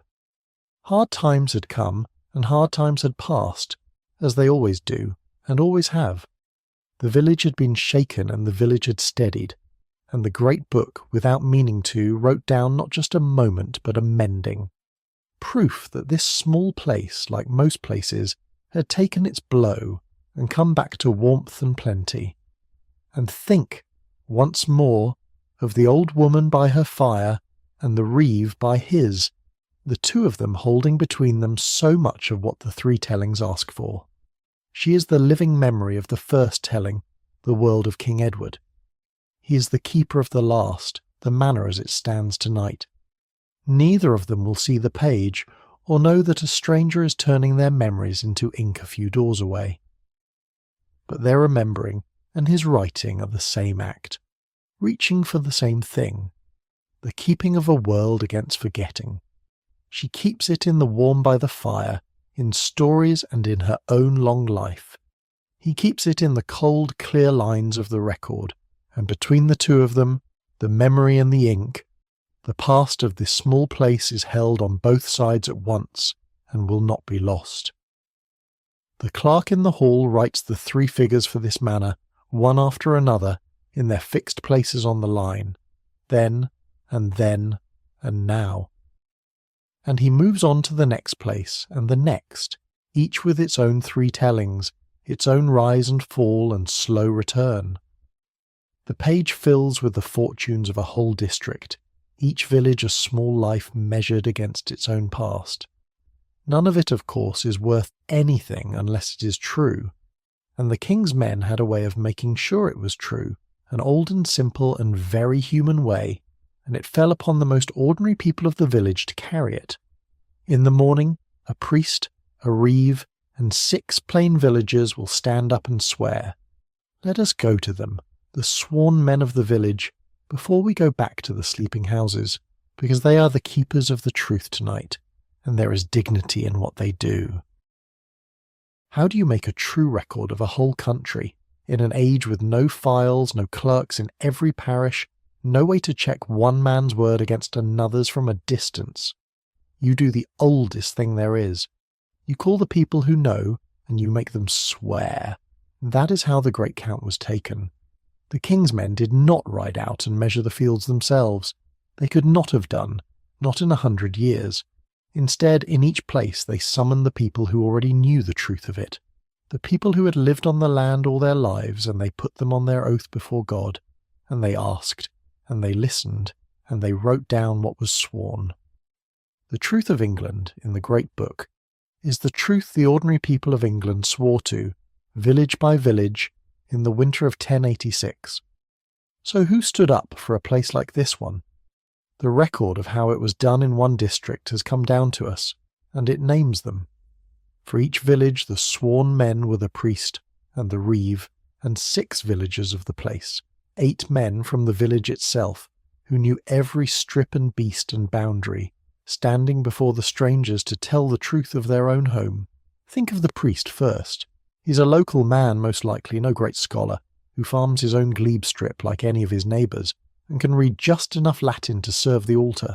But he's a man of God, and his word carries weight, and tomorrow he will stand and swear, and be a little proud of it, and a little nervous as any of us would be. He has spent his life at the edge of the written word, saying prayers he can barely read from books he will never own, and now, for once, what he says will be written down and kept. Then the reeve, who has lain awake half the night over this. He is a villain himself, chosen by his neighbours and trusted by the Lord Steward to manage the manor, and there is no one alive who knows this place better. He carries its whole reckoning in his head, the hides, the ploughs, the beasts, the men, the worth in the old king's day and the worth now. Tomorrow all of it must come out of his memory, in order truly before the king's men. It is the greatest responsibility of his life, and he will meet it with the plain competence of a man who has done hard duties before, and then the 6 villagers. Ordinary men of the fields, chosen because they are honest and because they remember. Perhaps Leofric is one of them, or will be. They are not important men. They will leave no other mark on history at all. But on this one morning, their sworn word becomes the truth of record, the thing the king himself will rely on, and through them, and only through them, this village enters the great book. The humblest men in the place are the door through which it passes into permanence. There was one more safeguard in the shire court where the districts were gathered, and it is a telling one. The panel that swore there was often made up of 12 men, and of those 12 half were English and half were Norman, half the old people of the land, half the new, set side by side, sworn to the same truth, so that neither could bend the count to its own side. Conqueror and conquered, made to agree on the plain facts of the fields. There is something almost hopeful in that arrangement. 20 years after so much blood, the two peoples of England seated together and made to tell one honest story of the land they now shared. So the truth of this village tonight rests where the whole great count rests, on the sworn word of its own ordinary people, the priest, the reeve, the 6 good men. That is the keeping they do. Not the fire, not the beasts, not the watch, but the truth itself, held honestly and given honestly, so that what is written will be right. Think what an oath meant to these people, for it was not the small thing a promise can be to us. To swear before God with a hand laid on the Gospels or on the relics of a saint was among the most binding acts a person could perform, and to swear falsely was to imperil one's very soul. Men believed this, truly and deeply, and so the oath was the firm ground the whole great count was built upon. The king could not send men to measure every field, but he could gather the people who knew, and bind them with an oath they feared to break, and trust that the truth they gave was true. The sworn word of ordinary honest people, that was the foundation, and in an age of faith it was a stronger foundation than we might think. There was room in it too for the settling of disputes, done in the same calm sworn way. Where 2 men claimed the same strip, or a lord's right was unclear, or a boundary was in question, the jury of the neighbourhood could be asked, for who knew the truth of a piece of ground better than the men who had lived beside it all their lives? So the count was not only a taking of facts, but a kind of great sworn remembering, the whole community's knowledge of itself gathered up and set down and, where needed, judged. The humble memory of the village became, for once, the law, and there is a plain dignity in that which is worth resting on.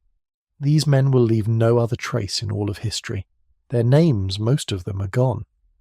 But on this one morning, dressed in their best, a little solemn, they will stand and be asked and will answer truly, and their word will be believed and written and kept, and it will be right because they were honest. The whole vast machinery of the king's great survey comes down, in the end, to a priest and a reeve, and 6 good men of a small village telling the truth about their home. That's a fine thing to have carried, and they carry it well. And now the reeve, having gone over it all one last time, lets it go at last. Tomorrow will take care of tomorrow. He banks his fire and lies down, and the village around him is already deep asleep. It is late now. The candle in the hall still burns, but the houses are dark, every one, and the night is moving toward its deepest and stillest hours. Let us leave the sworn men to their rest, and go back down the lane, for the bell is about to ring the whole village down into sleep, and the covering of the fires is the gentlest thing this night will show us. At some hour of the evening, across the whole village there comes a signal to settle for the night, and with it one of the gentlest and most careful acts of this whole world. The covering of the fire. You might hear a bell for it. From the little church tower, the priest or his man rings the evening bell, slow and even over the frozen roofs, and the sound carries the length of the lane and out over the dark fields. It is the signal that the day is over and the night has begun in earnest, the hour to put out the lights and cover the fires and go to rest. The Normans had a word for this hour, and it is a lovely one to say, couvre-feu. It means simply cover fire, and that word, worn down and carried through 900 years of English mouths, is still in your own tonight. We say curfew. The danger it once named is long forgotten, but the word remains, and it began here, in exactly this, the covering of the household fire against the night. By long tradition, the very keeping of the curfew is bound up with the Conqueror himself, a bell to be rung and every fire to be smothered, though how much was ever law, and how much was only the sensible custom of a whole people, no one can now say for certain.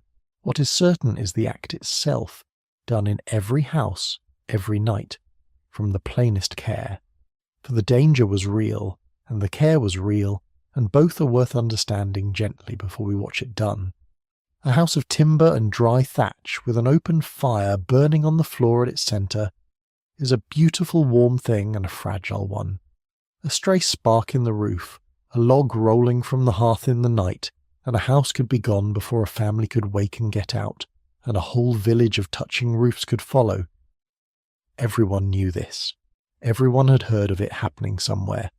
And so, every single night, the fire that gave them all their warmth was for safety put carefully to sleep. Watch Edith do it, because she does it beautifully. From a lifetime of doing it, she does not put the fire out. To let the fire die entirely would mean a cold black morning and the labour of starting it again from nothing, or a shamefaced trip up the lane at dawn to beg a live coal from a neighbour. So she does something cleverer and kinder. She banks it. She rakes the glowing embers together into a close low heap at the centre of the hearth. Then she covers them over, gently, with a layer of ash from the edges of the fire, drawing the cold grey ash up over the red coals like a blanket. The ash smothers the flame and starves it of air and holds the heat in, so that the fire cannot leap or spread or spark in the night. But underneath, deep in the heap, the embers stay alive. All night they will hold their heat, slow and safe and waiting, and in the cold before dawn Edith will rake the ash aside, and there they will be, still red, still living, ready to be breathed back into flame with a little kindling and a little patience. It is such a small thing, and such a tender one. Every night the most precious and most dangerous thing in the house is carefully put to bed, covered up warm, kept alive but kept safe, so that the family can sleep without fear and wake to a living fire. The banked fire is the truest image of this whole night, and we will keep coming back to it. A warmth covered over and kept safe in the dark until morning. There is something moving in the thought that the whole village does this together, at the same hour, at the same signal. When the bell sounds over the roofs, it is not one household settling, but all of them, as one. Up and down the lane, in the same few minutes, every fire is being raked and covered, every rushlight pinched, every door made fast. The village breathes out together and settles together, a single shared act of care repeated behind every wall, and each family, banking its own fire, knows that its neighbours are doing the very same, that the whole place is going safely down into the dark at once, and there is a quiet fellowship in that, a sense of being one small community keeping itself together through one more night. And the care is real because the danger was real, though we need not dwell on it, only understand it, so that the gentleness of the act makes sense. A village of timber and thatch, roofs almost touching, open fires within, lived always with the knowledge that fire could run. Everyone had heard of a house lost somewhere, some hard year. So the covering of the fire was the village's oldest and simplest wisdom, a small nightly discipline that kept them all safe, and far from being a fearful thing, it was a reassuring one, a problem long ago understood and long ago answered. You banked your fire, and your neighbour banked his, and the danger was put to sleep along with the flames, and everyone rested easier for it. By the time the last house has covered its fire, a great calm has come down over the whole village.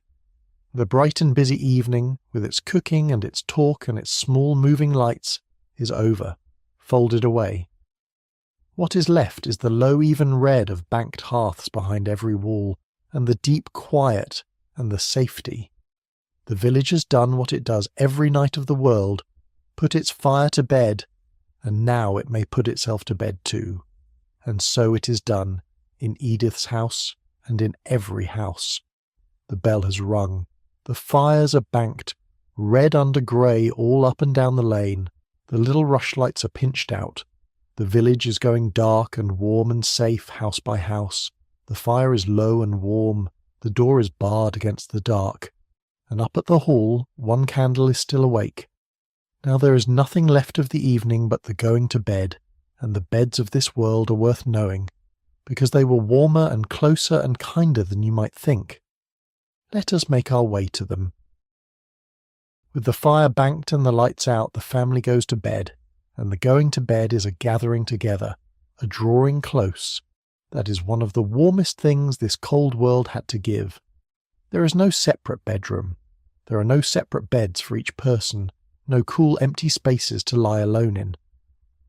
In a house of one long room, the family sleeps together near the fire, in the warmest part of the house, and the sleeping is shared, and the warmth is shared, and that sharing was not hardship. On a winter night like this one, it was a mercy. The beds themselves are simple, for most a pallet, a great sack or tick stuffed with straw, or with chaff, or if the household was fortunate with softer stuff, laid on a low wooden frame to keep it up off the cold earth floor, or sometimes only on a raised platform or a heap of bracken. Over the straw go coverings, whatever the house has, woolen blankets, coarse and heavy and warm, and animal skins and worn cloaks and everything piled together against the cold. The wool that Edith and every other woman spins, evening after evening by the fire, is the very wool that becomes these blankets, and so the long unseen labour of the spindle comes, in the end, to this, to the warm weight over a sleeping child. And they sleep close, parents and children together, or the children in a heap of their own, several under one covering, in their shifts or in the very clothes they wore all day, because to undress fully in a cold house in winter would be foolish. They lie down together, and their bodies warm the bed between them, and the straw warms beneath them, and the wool holds it all in, and the banked fire glows low across the room, and beyond the partition the great warm beasts breathe in the dark. It is close, and it is dark, and it is warm, and it is safe, and a body tired from a day of honest work sinks into it like a stone into deep water. Think of the warmth of it, really think of it, because it is the whole gift of the night. All day the cold has been the enemy, out in the field, at the well, on the frozen lane, pressing at the walls, and now, in this shared bed, under this pile of wool, with the fire banked and the family close and the beasts near, the cold has finally been beaten, not by wealth, not by fine walls, but by warmth pooled and shared and held. Everyone the family loves is within arm's reach in the dark. No one is alone, no one is cold. That is what a bed was in this world. Not a private place, but a shared warmth, the whole household folded together against the winter. The youngest child is already gone, was gone by the fire, and only half woke to be carried to the straw. The boy who worked the beasts is down and away in moments. Leofric and Edith lie in the last of it, the low talk sinking to a word here and there, and then to nothing, the day's cares loosening their hold. The old woman is settled warm near the embers she has tended all her life, and one by one, in the dark, warm room, the breathing slows and lengthens and deepens, and the family goes down into sleep. If you are still with me, let your own breathing find that slower measure too. There is nothing to keep watch for. The door is barred, the fire is safe under its ash, the beasts are near, the whole household is warm and close and accounted for, and the night is holding them the way the wool holds the warmth, gently and without effort, and all the way to morning. Let us watch the household find its places, for there is an order to it, gentle and unspoken. The little ones are settled first and deepest, in the warmest spot tucked well into the wool.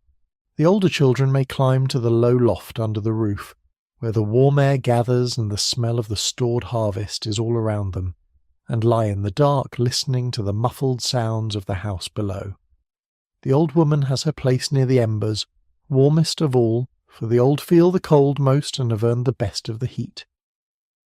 And the man and his wife lie where they can hear it all. The children's breathing, the beasts, the settling of the house, keeping their watch even as they sink toward their own rest. Listen to how the house sounds as it goes down, the last low words, the creak of the frame as someone turns, the deep, slow breathing of the oxen beyond the partition, that great patient rhythm that never stops all night, the tick and settle of the cooling fire under its ash. A child murmurs and is still. The dog resettles by the hearth with a sigh.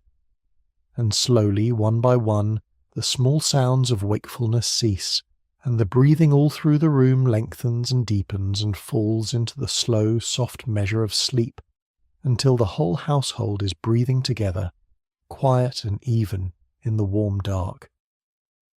If you are drifting now yourself, let your breath fall in with theirs.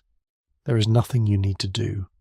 The fire is safe, the door is barred, the beasts are near and warm and breathing. Everyone you can imagine in this room is held and accounted for, folded together against the winter, sinking gently down into the same deep rest. You may sink with them. Nothing here needs your watching. The night will do all the keeping. Feel, one more time, the plain miracle of the warmth in this bed, because it is the whole reward of the day and the whole gift of the night. All the labour of the evening bent toward this, the fire built and banked, the beasts brought in, the wool spun and woven long ago into these very blankets, the door barred, the family gathered close, and now here it is, the warmth, pooled and held under the wool, made by their own bodies and their own care, proof against the whole enormous cold of the winter world outside. There is nothing grander in it than that, and nothing is needed. A warm bed shared with those you love at the end of a hard, honest day is very near the top of all the good things a life can hold, and these people knew it and took it gratefully and sank into it without a single regret. Let it be the same for you tonight, wherever you are lying, whatever the hour. The warmth is enough. The warmth is everything. Before they're quite gone, though, there were words that a family of this age would say into the dark, small and worn and steadying, at the very edge of sleep, the prayers of the night. They are the last soft thing before the deep, and they belong to the whole meaning of the dark for these people. So let us listen to them, and to the beliefs that lay behind them as the house goes quiet. At the edge of sleep, in the warm dark, the people of this village said their prayers, not long ones, not learned ones, simple, worn, familiar words, said into the dark the way you might say good night to someone you love, and they belong to the deepest part of what the night meant to these people. So let us sit quietly with them a moment. To understand the prayers, you have to feel how the night felt to a person of this age, and it was not quite as it feels to us. The dark was truly dark then, whole and complete, with no light anywhere in it but the stars and the banked fires of a sleeping world. and the night was long, longer than ours, because there was no reason and no light to keep it at bay. When the fire was covered, the night was simply given over to God, and to sleep, and to whatever the dark held. It was a thing you passed through in trust, and came out the other side of in the morning, and the passing through was watched over, they believed, by more than the fire and the barred door. The church was in everything in these years, close and near and woven through the ordinary day. The bells of the little church mark the hours, not only the curfew but the offices of the night, the times set apart across the whole of Christendom for prayer, when in monasteries far off the monks would rise in the cold and sing in the dark while the world slept. The village did not keep those hours itself, of course. The village slept, but it knew they were kept somewhere by someone, and there was comfort in that, in the sense of a great wheel of prayer turning through the night, holding the dark, whether you were awake for it or not, and the priest, the same plain local man who will swear before the king's men in the morning, kept his own small watch.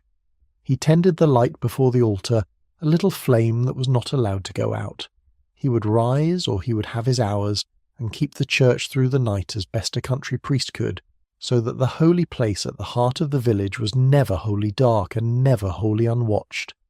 It was another keeping, quiet and unregarded, one more small light held against the night, like the banked fires in the houses and the one candle in the hall. So the family's prayers were said against all of that, held inside it. A few words to God, to the saints, to the Mother of God, asking for the household to be kept through the night, for the fire to stay safe, for the sleepers to wake in the morning, for the souls of the dead they loved.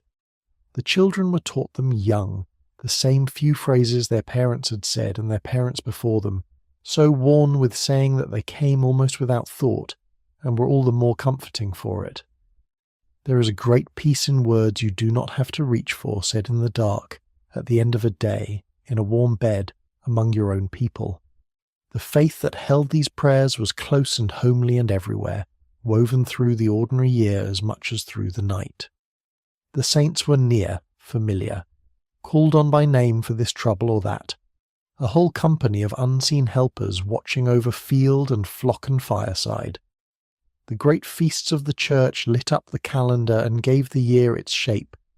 The fasts and the festivals, the holy days that were also the village's holidays, when work stopped, and there was a little more on the table and the whole community gathered.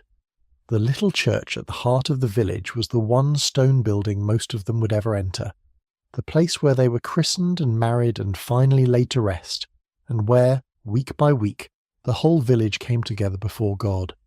It belonged to them as nothing else did, and it stood for a permanence beyond the passing of any single life. And so the night was not felt as empty or godless dark, but as a time held safe within all of this. The same care that watched the fields watched the sleeping house. The saints did not go away when the sun did. The great wheel of prayer turned on through the dark hours in the monasteries, and the parish's own small altar light was kept burning, and above it all they trusted was a watchfulness that did not sleep.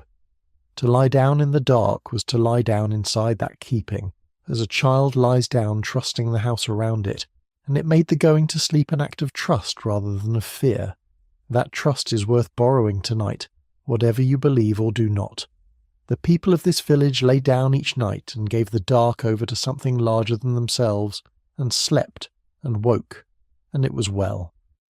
There is a deep rest in that letting go, in setting down the watch and trusting the night to keep you as they trusted it and as it kept them, faithfully, night after night, all the long years of their lives. And then, the prayer said, the family lets go into sleep and trust the night. The fire is banked and will not fail them. The door is barred and will not open. The beasts are near and warm. The church keeps its light, and the great wheel of prayer turns on somewhere in the dark, and the stars wheel slowly over the frozen fields, and the whole village lies down inside all of it, kept, and lets the day be over. The fire is low and warm, the door is barred against the dark, and in the hall one candle is still awake. By now the last of the houses has gone quiet. The whole lane is dark, If we go back out softly into the cold and stand in the middle of the sleeping village, we can watch the very last lights go out and feel the great stillness come down over everything, and see, from outside, how a whole village looks when it has given itself over to the night. Let us go and stand in the quiet and keep watch a while over the sleeping place. Come outside with me one more time into the frozen lane, and let us simply stand here in the dark and the quiet and watch the village finish falling asleep. We will not feel the cold. We are only watching now gently from the corner of the night, and there is nothing more restful in all this world than to keep watch over a place that is safe and does not need us. Look down the lane. A little while ago, each house showed the faint red of a fire through the cracks of its shutter, and here and there the small moving point of a rushlight. Now, one by one, the little lights have gone. That last rush pinched out. That fire banked down under ash. House by house the glow has faded. Until now there is hardly a light left in the whole village, only the deep dull red of covered fires that you would have to press your eye to a crack to see at all. The village has gone dark, the way a fire goes dark when it's banked. The warmth still there, only hidden, kept safe under the surface for the morning. And the quiet. Listen to the quiet. It is not the thin quiet of our nights, with their far hum of engines and their glow on the horizon. It is a great, whole, deep country silence, the silence of a land with almost no people, and no machines and no lights for 100 miles. There is the wind, working low over the thatch and in the bare trees. There is, once, the bark of a dog, and then nothing. There is the small settling of the frost, and under it all an enormous stillness so deep you feel you could hear the stars if you listened hard enough, and the stars are everywhere overhead, thick and bright and cold, wheeling their slow way west over the sleeping fields. The whole village is down now. In house after house, the same warm scene, repeated the length of the lane. A banked fire glowing low under grey ash. A barred door. A family folded together under wool, breathing slow. Beasts warm behind their partitions. The old asleep near the embers. Everyone in. Everyone accounted for. Everyone kept. If you could lift the roofs away and look down, you would see the whole village laid out asleep in its rings of warmth. Each little household a small held thing in the great dark, and all of them safe. And over the sleeping houses still, the one light that has not gone out. Up at the hall, the candle burns yet. The clerk is still at his work, or has only just now laid it down. His is the one waking light in all the village, the one point of steady gold in the red and the dark, and there is something watchful and kind about it. That light, as though the village were being kept not only by its fires and its barred doors, but by that quiet writing hand, setting it all down, making it all last while it sleeps and never knows. For the village does not know what tonight is. That is the tenderest thing of all, and it is worth resting on as we stand here. Every soul in this place is asleep in the ordinary way, at the end of an ordinary day, thinking this is simply one more winter night among the thousands of their lives. Not one of them knows that tonight their small lane is passing into the oldest memory England will ever keep. That tonight, of all their nights, is the one that will still be known 900 years from now. They sleep on, unknowing, warm, and are written down in their sleep. And it is the gentlest thing imaginable. Let your eye widen now, gently, out beyond the lane, over the whole sleeping country round about, for it is all at rest together, and there is great peace in seeing it whole. There are the great open fields, striped and silent under the frost, the fresh furrows hard now with the cold, the earth resting as the people rest, waiting for the spring. There is the mill by the stream, its wheel still, its stones silent, the water sliding dark and quiet past it under the stars. There is the little church, its tower a black shape against the sky, its altar light the one small flame kept burning within.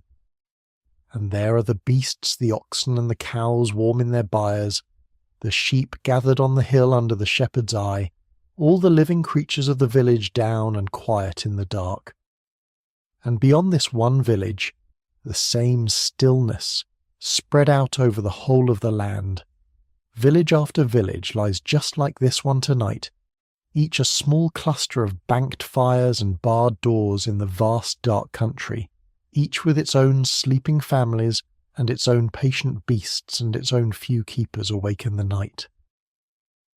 The roads between them run empty and pale under the stars, no traveller on them at this hour.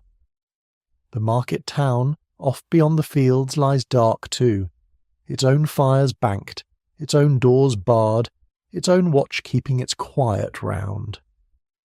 The whole kingdom, on this winter night, is a great sweep of sleeping villages under a wheeling sky, and somewhere among them, tonight, the king's men are lodged and counting one lane at a time. The fire is low and warm, the door is barred against the dark, and in the hall one candle is still awake. Over all of it the stars turn, slow and bright and cold, the same stars these people steered their year by, and the frost deepens, and the great quiet holds, and the land sleeps. Now the night moves toward its deep middle hours, the stillest and darkest of all, when almost everything that lives is asleep. Almost everything. For even now, in the deepest dark, there are a few who are awake and working quietly, so that all the rest can sleep.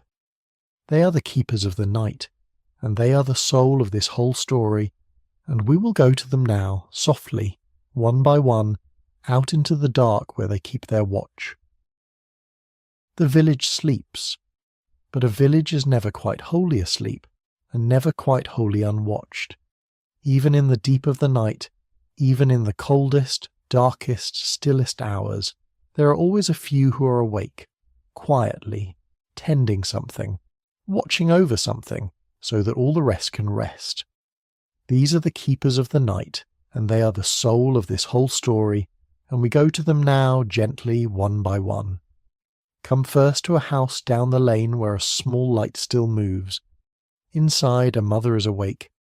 Her baby has woken in the dark, fretful, and rather than let it wake the whole household, she has risen into the cold and taken it up, and now she walks the little room, slowly, back and forth, by the low red of the banked fire. She holds the child against her warmth, and she sways, and perhaps she hums very low, a scrap of a tune with no words left in it, and the sound is the same sound mothers have made in the dark since the very beginning of people. It is the oldest watch there is, this one. Older than the village, older than the kingdom, older than any king or count. A mother, awake in the night, holding a small warm life against the dark, waiting for it to settle back into sleep. She's tired. She would rather be in her bed, but she does not think of it as anything at all, only as the thing you do, and she keeps her patient small watch, and by the child grows heavy and quiet against her, and its breathing slows, and she lays it down warm and stands a moment over it, and only then goes back to her own place, kept and keeper, both warm again. Elsewhere in the dark, other watches are kept.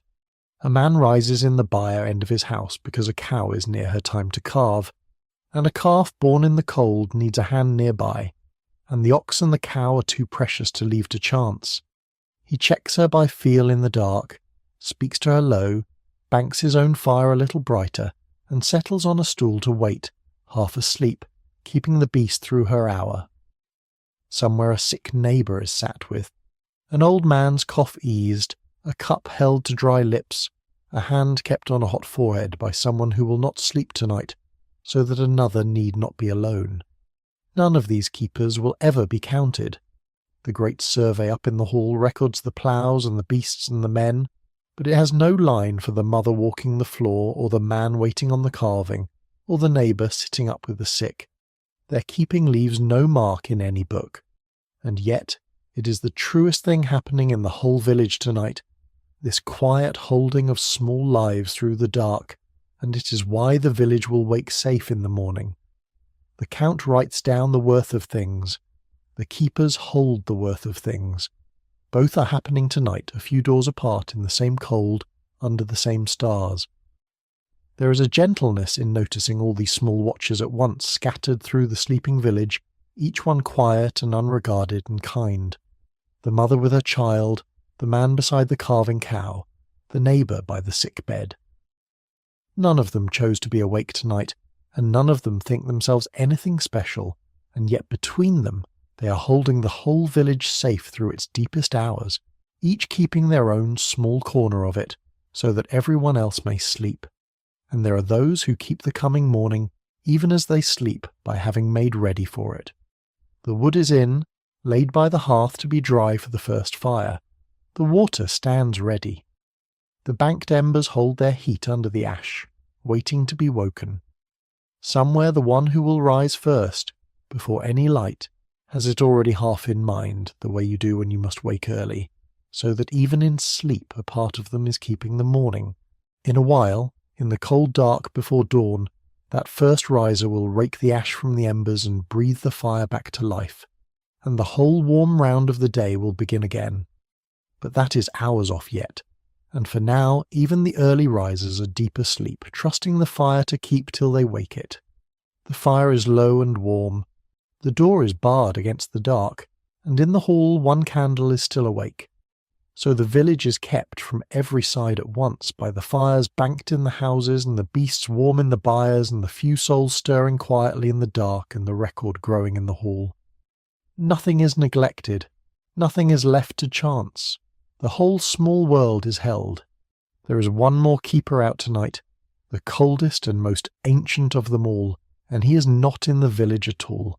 He's out beyond the last house, up on the dark hill, alone with his flock, and to him we should go last of all softly, because his watch is the loneliest and the most beautiful, and then we will come back down to the warm. Go up now, out of the village, up the dark slope beyond the last of the houses, to where a single small fire burns on the open hill. There is a man there, alone, and he has been there all night, and he will be there until dawn. He is the shepherd, and his is the oldest and the coldest watch of all. It is the season of the ewes, the season when the lambs begin to come, and a lamb born on a winter hill will die in an hour if there is no one there to see it safe. So the shepherd stays out with the flock through the nights, when the ewes are near their time, wrapped in everything he owns, a great rough cloak, a hood, whatever will keep the cold from killing him too. He has a little fire, a fold fire, built in the shelter of a bank or a hurdle, and it is small, and he tends it carefully, because it is his one warmth in all that dark country. And he has his dog, curled against him or ranging quiet at the edge of the flock, the shepherd's oldest friend and truest helper. Around him in the dark, the sheep. You can hear them more than see them. The soft shift and murmur of the flock, a cough, a bleat, the rustle as one rises and turns and settles. He knows them. He knows the ones near their time. Through the night he rises from his little fire and goes among them, by starlight, and by the small glow of the embers, counting them without counting, feeling for the ones in trouble, and when a lamb comes he's there on his knees in the cold to see it safe, to clear its face and set it to its mother and rub a little life into it, and then back to his fire to warm his hands and wait for the next. It is hard, this watch. Let us not pretend it is not. The cold is real, and the loneliness is real, and the night is long, and no one is coming to relieve him until the light. But do not pity him, because he does not pity himself. And there is more in this watch than hardship. There is the great silence of the hills at night, and the stars turning overhead so close and so bright, and the warm breathing flock all around him in the dark, and the small good fire, and the dog's head heavy on his knee. And there is the deep quiet knowledge that he is doing something that matters, keeping the new life of the flock safe through the dark, so that in the spring there will be lambs on the green hill and wool for the spindles and meat and milk and a village fed. It is a keeping as old as keeping itself, the shepherd on the hill in the winter night, and it is watched over, they believed, by the same care that watched over all the sleeping world below. And from up here, look down. There, below you in the dark valley, is the village, hardly to be seen at all, only a deeper black against the black with the faintest breath of banked warmth about it. And there, the one waking light, the candle in the hall, the single small gold point in all that sleeping dark. The shepherd sees it too, most likely, and knows the king's men are lodged there and thinks little of it, and turns back to his ewes, his flock and their flock, the count of beasts in the book and the count of lambs in the fold, the two keepings going on together through the same night, each in its own way holding the worth of this small world safe until morning. There is something in the shepherd's watch that reaches back further than anything else in this whole night, further than the count, further than the Normans, further than kings. Shepherds have kept just this watch, on just such hills, under just such stars for thousands upon thousands of years, since long before there was an England to be counted at all. The cold, the fire, the flock, the dog, the long patience till dawn, all of it is older than memory, one of the very oldest things people do. And so the shepherd on his hill tonight is not only a man of this village in this year, he is every shepherd who ever kept a winter fold, joined to them all across the ages by the same simple, faithful task, and there is a great deep peace in that, in doing a thing so old and so needed that it ties you to everyone who ever did it. He feeds his small fire another stick and warms his hands, and the flames light his face for a moment and then sink back. The dog stirs, checks the flock with a lifted head, settles again against his knee. A ewe shifts in the dark. The stars wheel their slow way over the black shoulder of the hill, and the shepherd waits, calm and unhurried, keeping his patient count of the sleeping flock, ready for the next small life that needs his hands, wanting nothing more than this, to see them all safe through to the light. Let us go back down now, gently, off the cold hill and into the warm, and cross once more to that one waking light, because the clerk is coming to the end of his long night's work, and the coming to the end of it is a quiet and a moving thing. Back down the hill then, and back across the sleeping village, to the hall, and the fire, and the one candle that has burned all this long night. The clerk is still there. He has been at his board for hours, and it is very late now, later than any other soul in the village is awake save the shepherd on the hill and the mother with her child. But he is nearly done. The candle has burned low. It is a stub now, guttering a little, the pool of melted fat wide around the wick, the flame smaller and softer than it was, and the light it throws is drawn in close about the page. His eyes are tired. His hand, that has formed so many hundred small careful letters tonight, is stiff and cold at the knuckles despite the fire. But he does not stop until the work is right, because the work must be right. This is the king's record, and it is meant to last, and a clerk who takes pride in his craft, as this one does not leave a page half-made or a line ill-formed. Watch him set down the last of it, the final figures for this district, the last manor of the day, its name, its hides, its ploughs, its people, its worth in King Edward's day, and when the Lord received it, and now, then, and then, and now. He forms the last words, and lays the last stroke of ink, and lifts the quill, and it is done. The page is full, a whole district of England, its villages and its fields and its ordinary people, gathered into a few close lines of brown ink on a sheet of pale skin, by one tired hand, by one guttering candle, in the deep of one winter night. He does not read it back with any ceremony. He is too tired, and it is only one more page among the many he must make before this circuit is ridden, and his part of the great work is done. He sets it carefully aside to dry, where no draught can lift it, and no drop can spoil it. This precious skin with its precious count. He cleans his quill and stoppers his ink, and then, at last, he lets himself stop. He sits for a moment in the low light, this quiet keeper of the record, and perhaps he rubs his eyes and holds his cold hands to what is left of the fire and thinks of nothing much at all, only of sleep and of the road tomorrow and of the next village and the next page. He does not know, any more than the sleeping village knows, what he has made tonight. To him it is a task, a duty, a long cold night's work well done. He cannot see from inside this small warm room that the lines he has drawn will outlast the hall he sits in, and the church down the lane, and every house in the village, and the village's very name as its own people say it, and reach across 900 years to be spoken of, tonight, by you and by me. Then he pinches out the last of the candle, or lets it die, and the hall goes dark, and now, for the first time all night, there is no waking light in all the village. The one gold point is gone. The clerk lies down at last to his own rest, and the whole place at last sleeps together, every soul of it, in the deep and the dark and the safe. Sit with him a moment in the low light, this tired ordinary man at the end of an ordinary night's work. He is not thinking great thoughts. He is thinking of his cold hands, and his bed, and the miles of road tomorrow, and whether the weather will hold. He has done good work, and he knows it, and that is all the satisfaction he looks for, the plain satisfaction of a task well done. He does not feel the weight of what he has made, because from inside the doing of it, it is only a job, only more ink on more skin, only one more small place written down among the hundreds. That is how most lasting things are made, quietly, by tired people who cannot see past the work in front of them, doing it as well as they can, because that is who they are. And yet what he has made this night will stand when everything around him has fallen.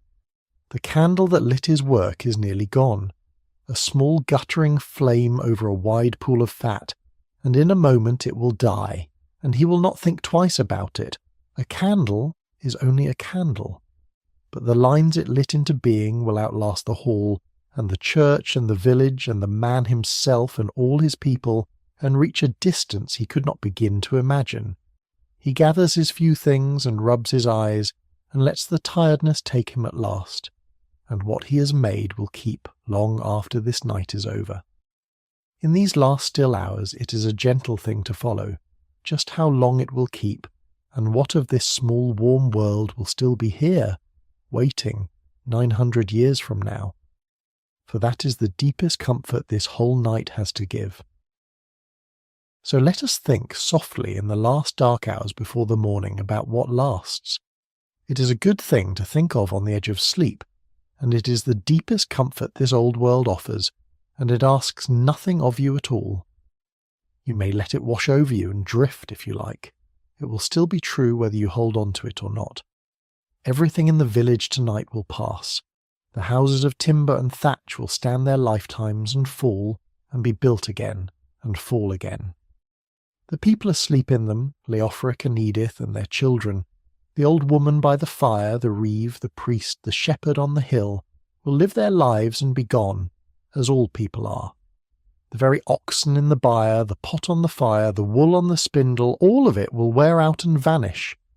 That is the way of things, and it is not sad, it is only true, and the people of this village knew it better than we do and were not afraid of it. But the page will last. The count the clerk made tonight will be gathered with all the others into a great book, and that book will be kept and guarded and never lost through 900 years and more. It survives to this very day. You could go and see it. It rests now in a great archive at a place called Kew near London, the same skin, the same brown ink, the very words the sworn men gave and the clerk wrote down on nights like this one. It is the oldest surviving public record in all of England, kept unbroken across the centuries, and in it, still legible, is the reckoning of thousands of ordinary places on one winter in the reign of William the King, and the places last.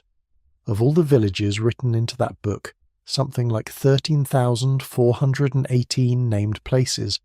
A great many are still there, still on the map, still lived in, still bearing names you could say aloud today and be understood. A village like this one is very likely not lost at all, but the direct ancestor of a real place where people live and sleep tonight, who could open the great book and find their own village in it, its ploughs and its mill and its people, from the very night we have been sitting inside. The lane, the church, the shape of the fields, the bend of the stream by the mill, so much of it laid down in this age or before it, and walked and worked and loved ever since. and the word's last, which is the gentlest survival of all, because you carry it in your own mouth. Fire, field, home, hearth, night, sleep, ox, cow, bread. These are Old English words, older than the Conquest, the plain, warm words of exactly this world. And when you say them, you are keeping a small, unbroken thread back to the people asleep in this village tonight. Even the word for what Edith did to her fire, the covering of it against the night, the couvre-feu, the curfew, has come all the way down to you, its old danger forgotten, its old care carried quietly inside it still. So nothing here is truly lost. The people sleep and pass and are gone. But the record keeps them, and the places keep them, and the words keep them, and on a night 900 years later a voice can say, there was a village, and a fire, and a family folded warm against the winter, and a man who wrote them down by candlelight, and here they are again, kept, remembered, real. That is what the clerk made tonight, without knowing it.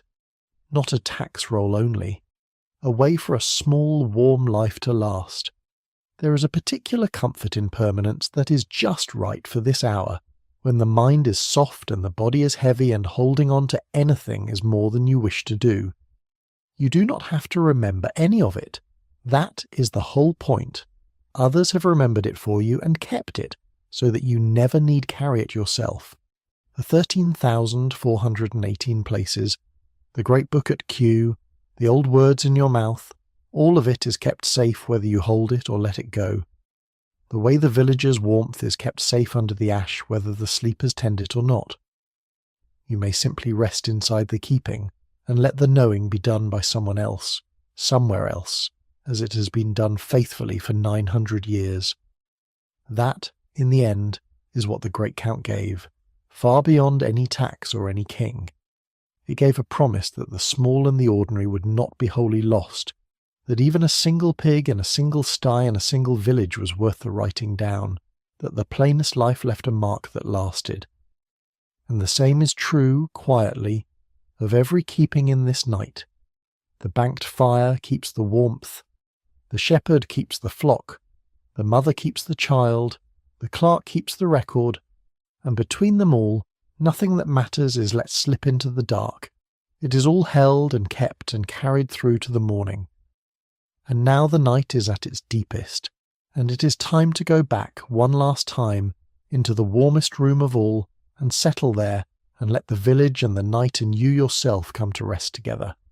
Come back with me to Leifric and Edith's house, to the banked fire and the barred door and the family asleep for the last of our night.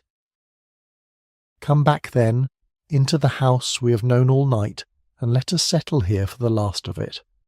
It is the deepest hour now, long past midnight, the stillest and darkest turn of the whole night, and everything is at rest. The fire is banked, a low, soft glow of red under grey ash at the centre of the floor, giving off its steady warmth into the dark room. The door is barred, one good bar of wood dropped into its brackets, and behind it the cold and the dark and the wide, frozen country can do nothing but wait for morning. Beyond the low partition, the great warm beasts breathe slow and deep, the 8 oxen and the cow at their ease, and by the hearth, folded together under the heaped wool, the family sleeps, Leofric and Edith close, their day of work behind them. The boy who tended the beasts deep in the bottomless sleep of a tired child. The youngest, carried to bed hours ago, warm between them, and the old woman near the embers she has tended all her life, who remembers King Edward's day, asleep now at peace, keeping the fire even in her sleep, everyone in, everyone warm, everyone accounted for and safe, inside these thick pale walls, under this black and ancient roof folded into the warmth they have made together against the winter. And if it has begun to snow, as it may have, then outside the snow is falling now without a sound, settling soft and white over the thatch, over the lane, over the sleeping fields, over the little church and the still mill wheel, and the dark hall where the candle has gone out at last. The whole village lies under it, warm beneath the cold, kept beneath the falling white, sleeping.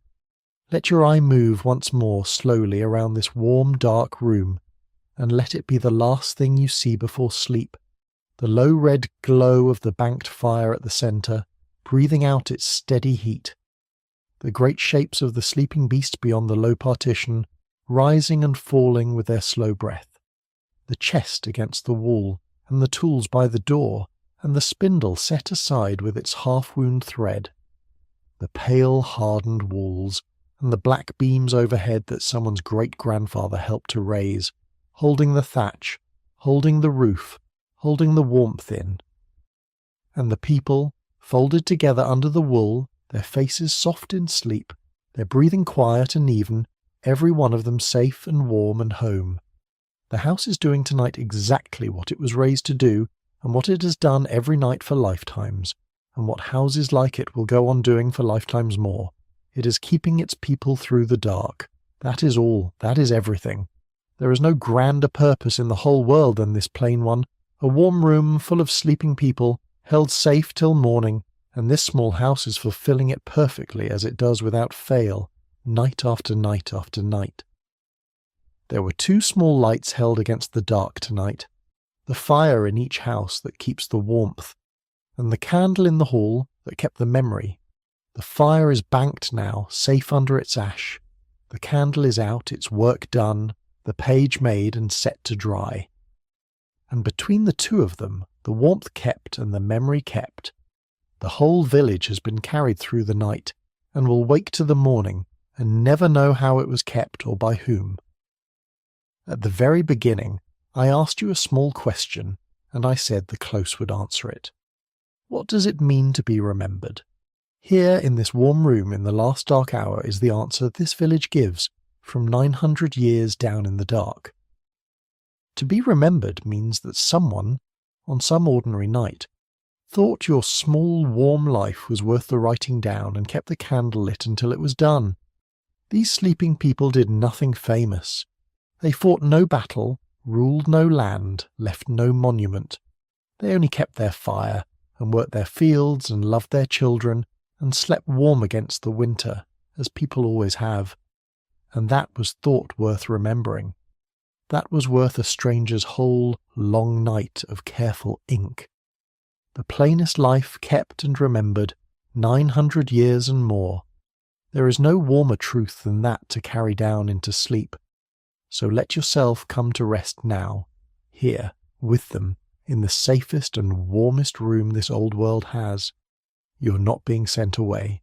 You're welcome to stay, in the corner of this warm, dark house, among these good and ordinary people, under the wool, near the banked fire, kept safe through the night like all the rest. There is nothing left to do. There is nowhere else to be. The night is keeping you, the way it keeps them, and it will hold you gently all the way to morning. The fire is banked, the village is counted and quiet under the winter stars, and the night will keep till morning. Sleep well, friend. If some small part of tonight stayed with you, the banked fire, the old woman who remembered, the one candle in the hall, you might leave a word about it in a comment whenever you wake, and I will read it. A gentle like and subscribe help these quiet histories find the people looking for them. And when you are ready for another night, there will be one waiting, another warm fire in another old English age, another door barred against another winter dark. But that is for another time. For now there is only the warm room, and the banked fire, and the sleeping house, and rest. Good night.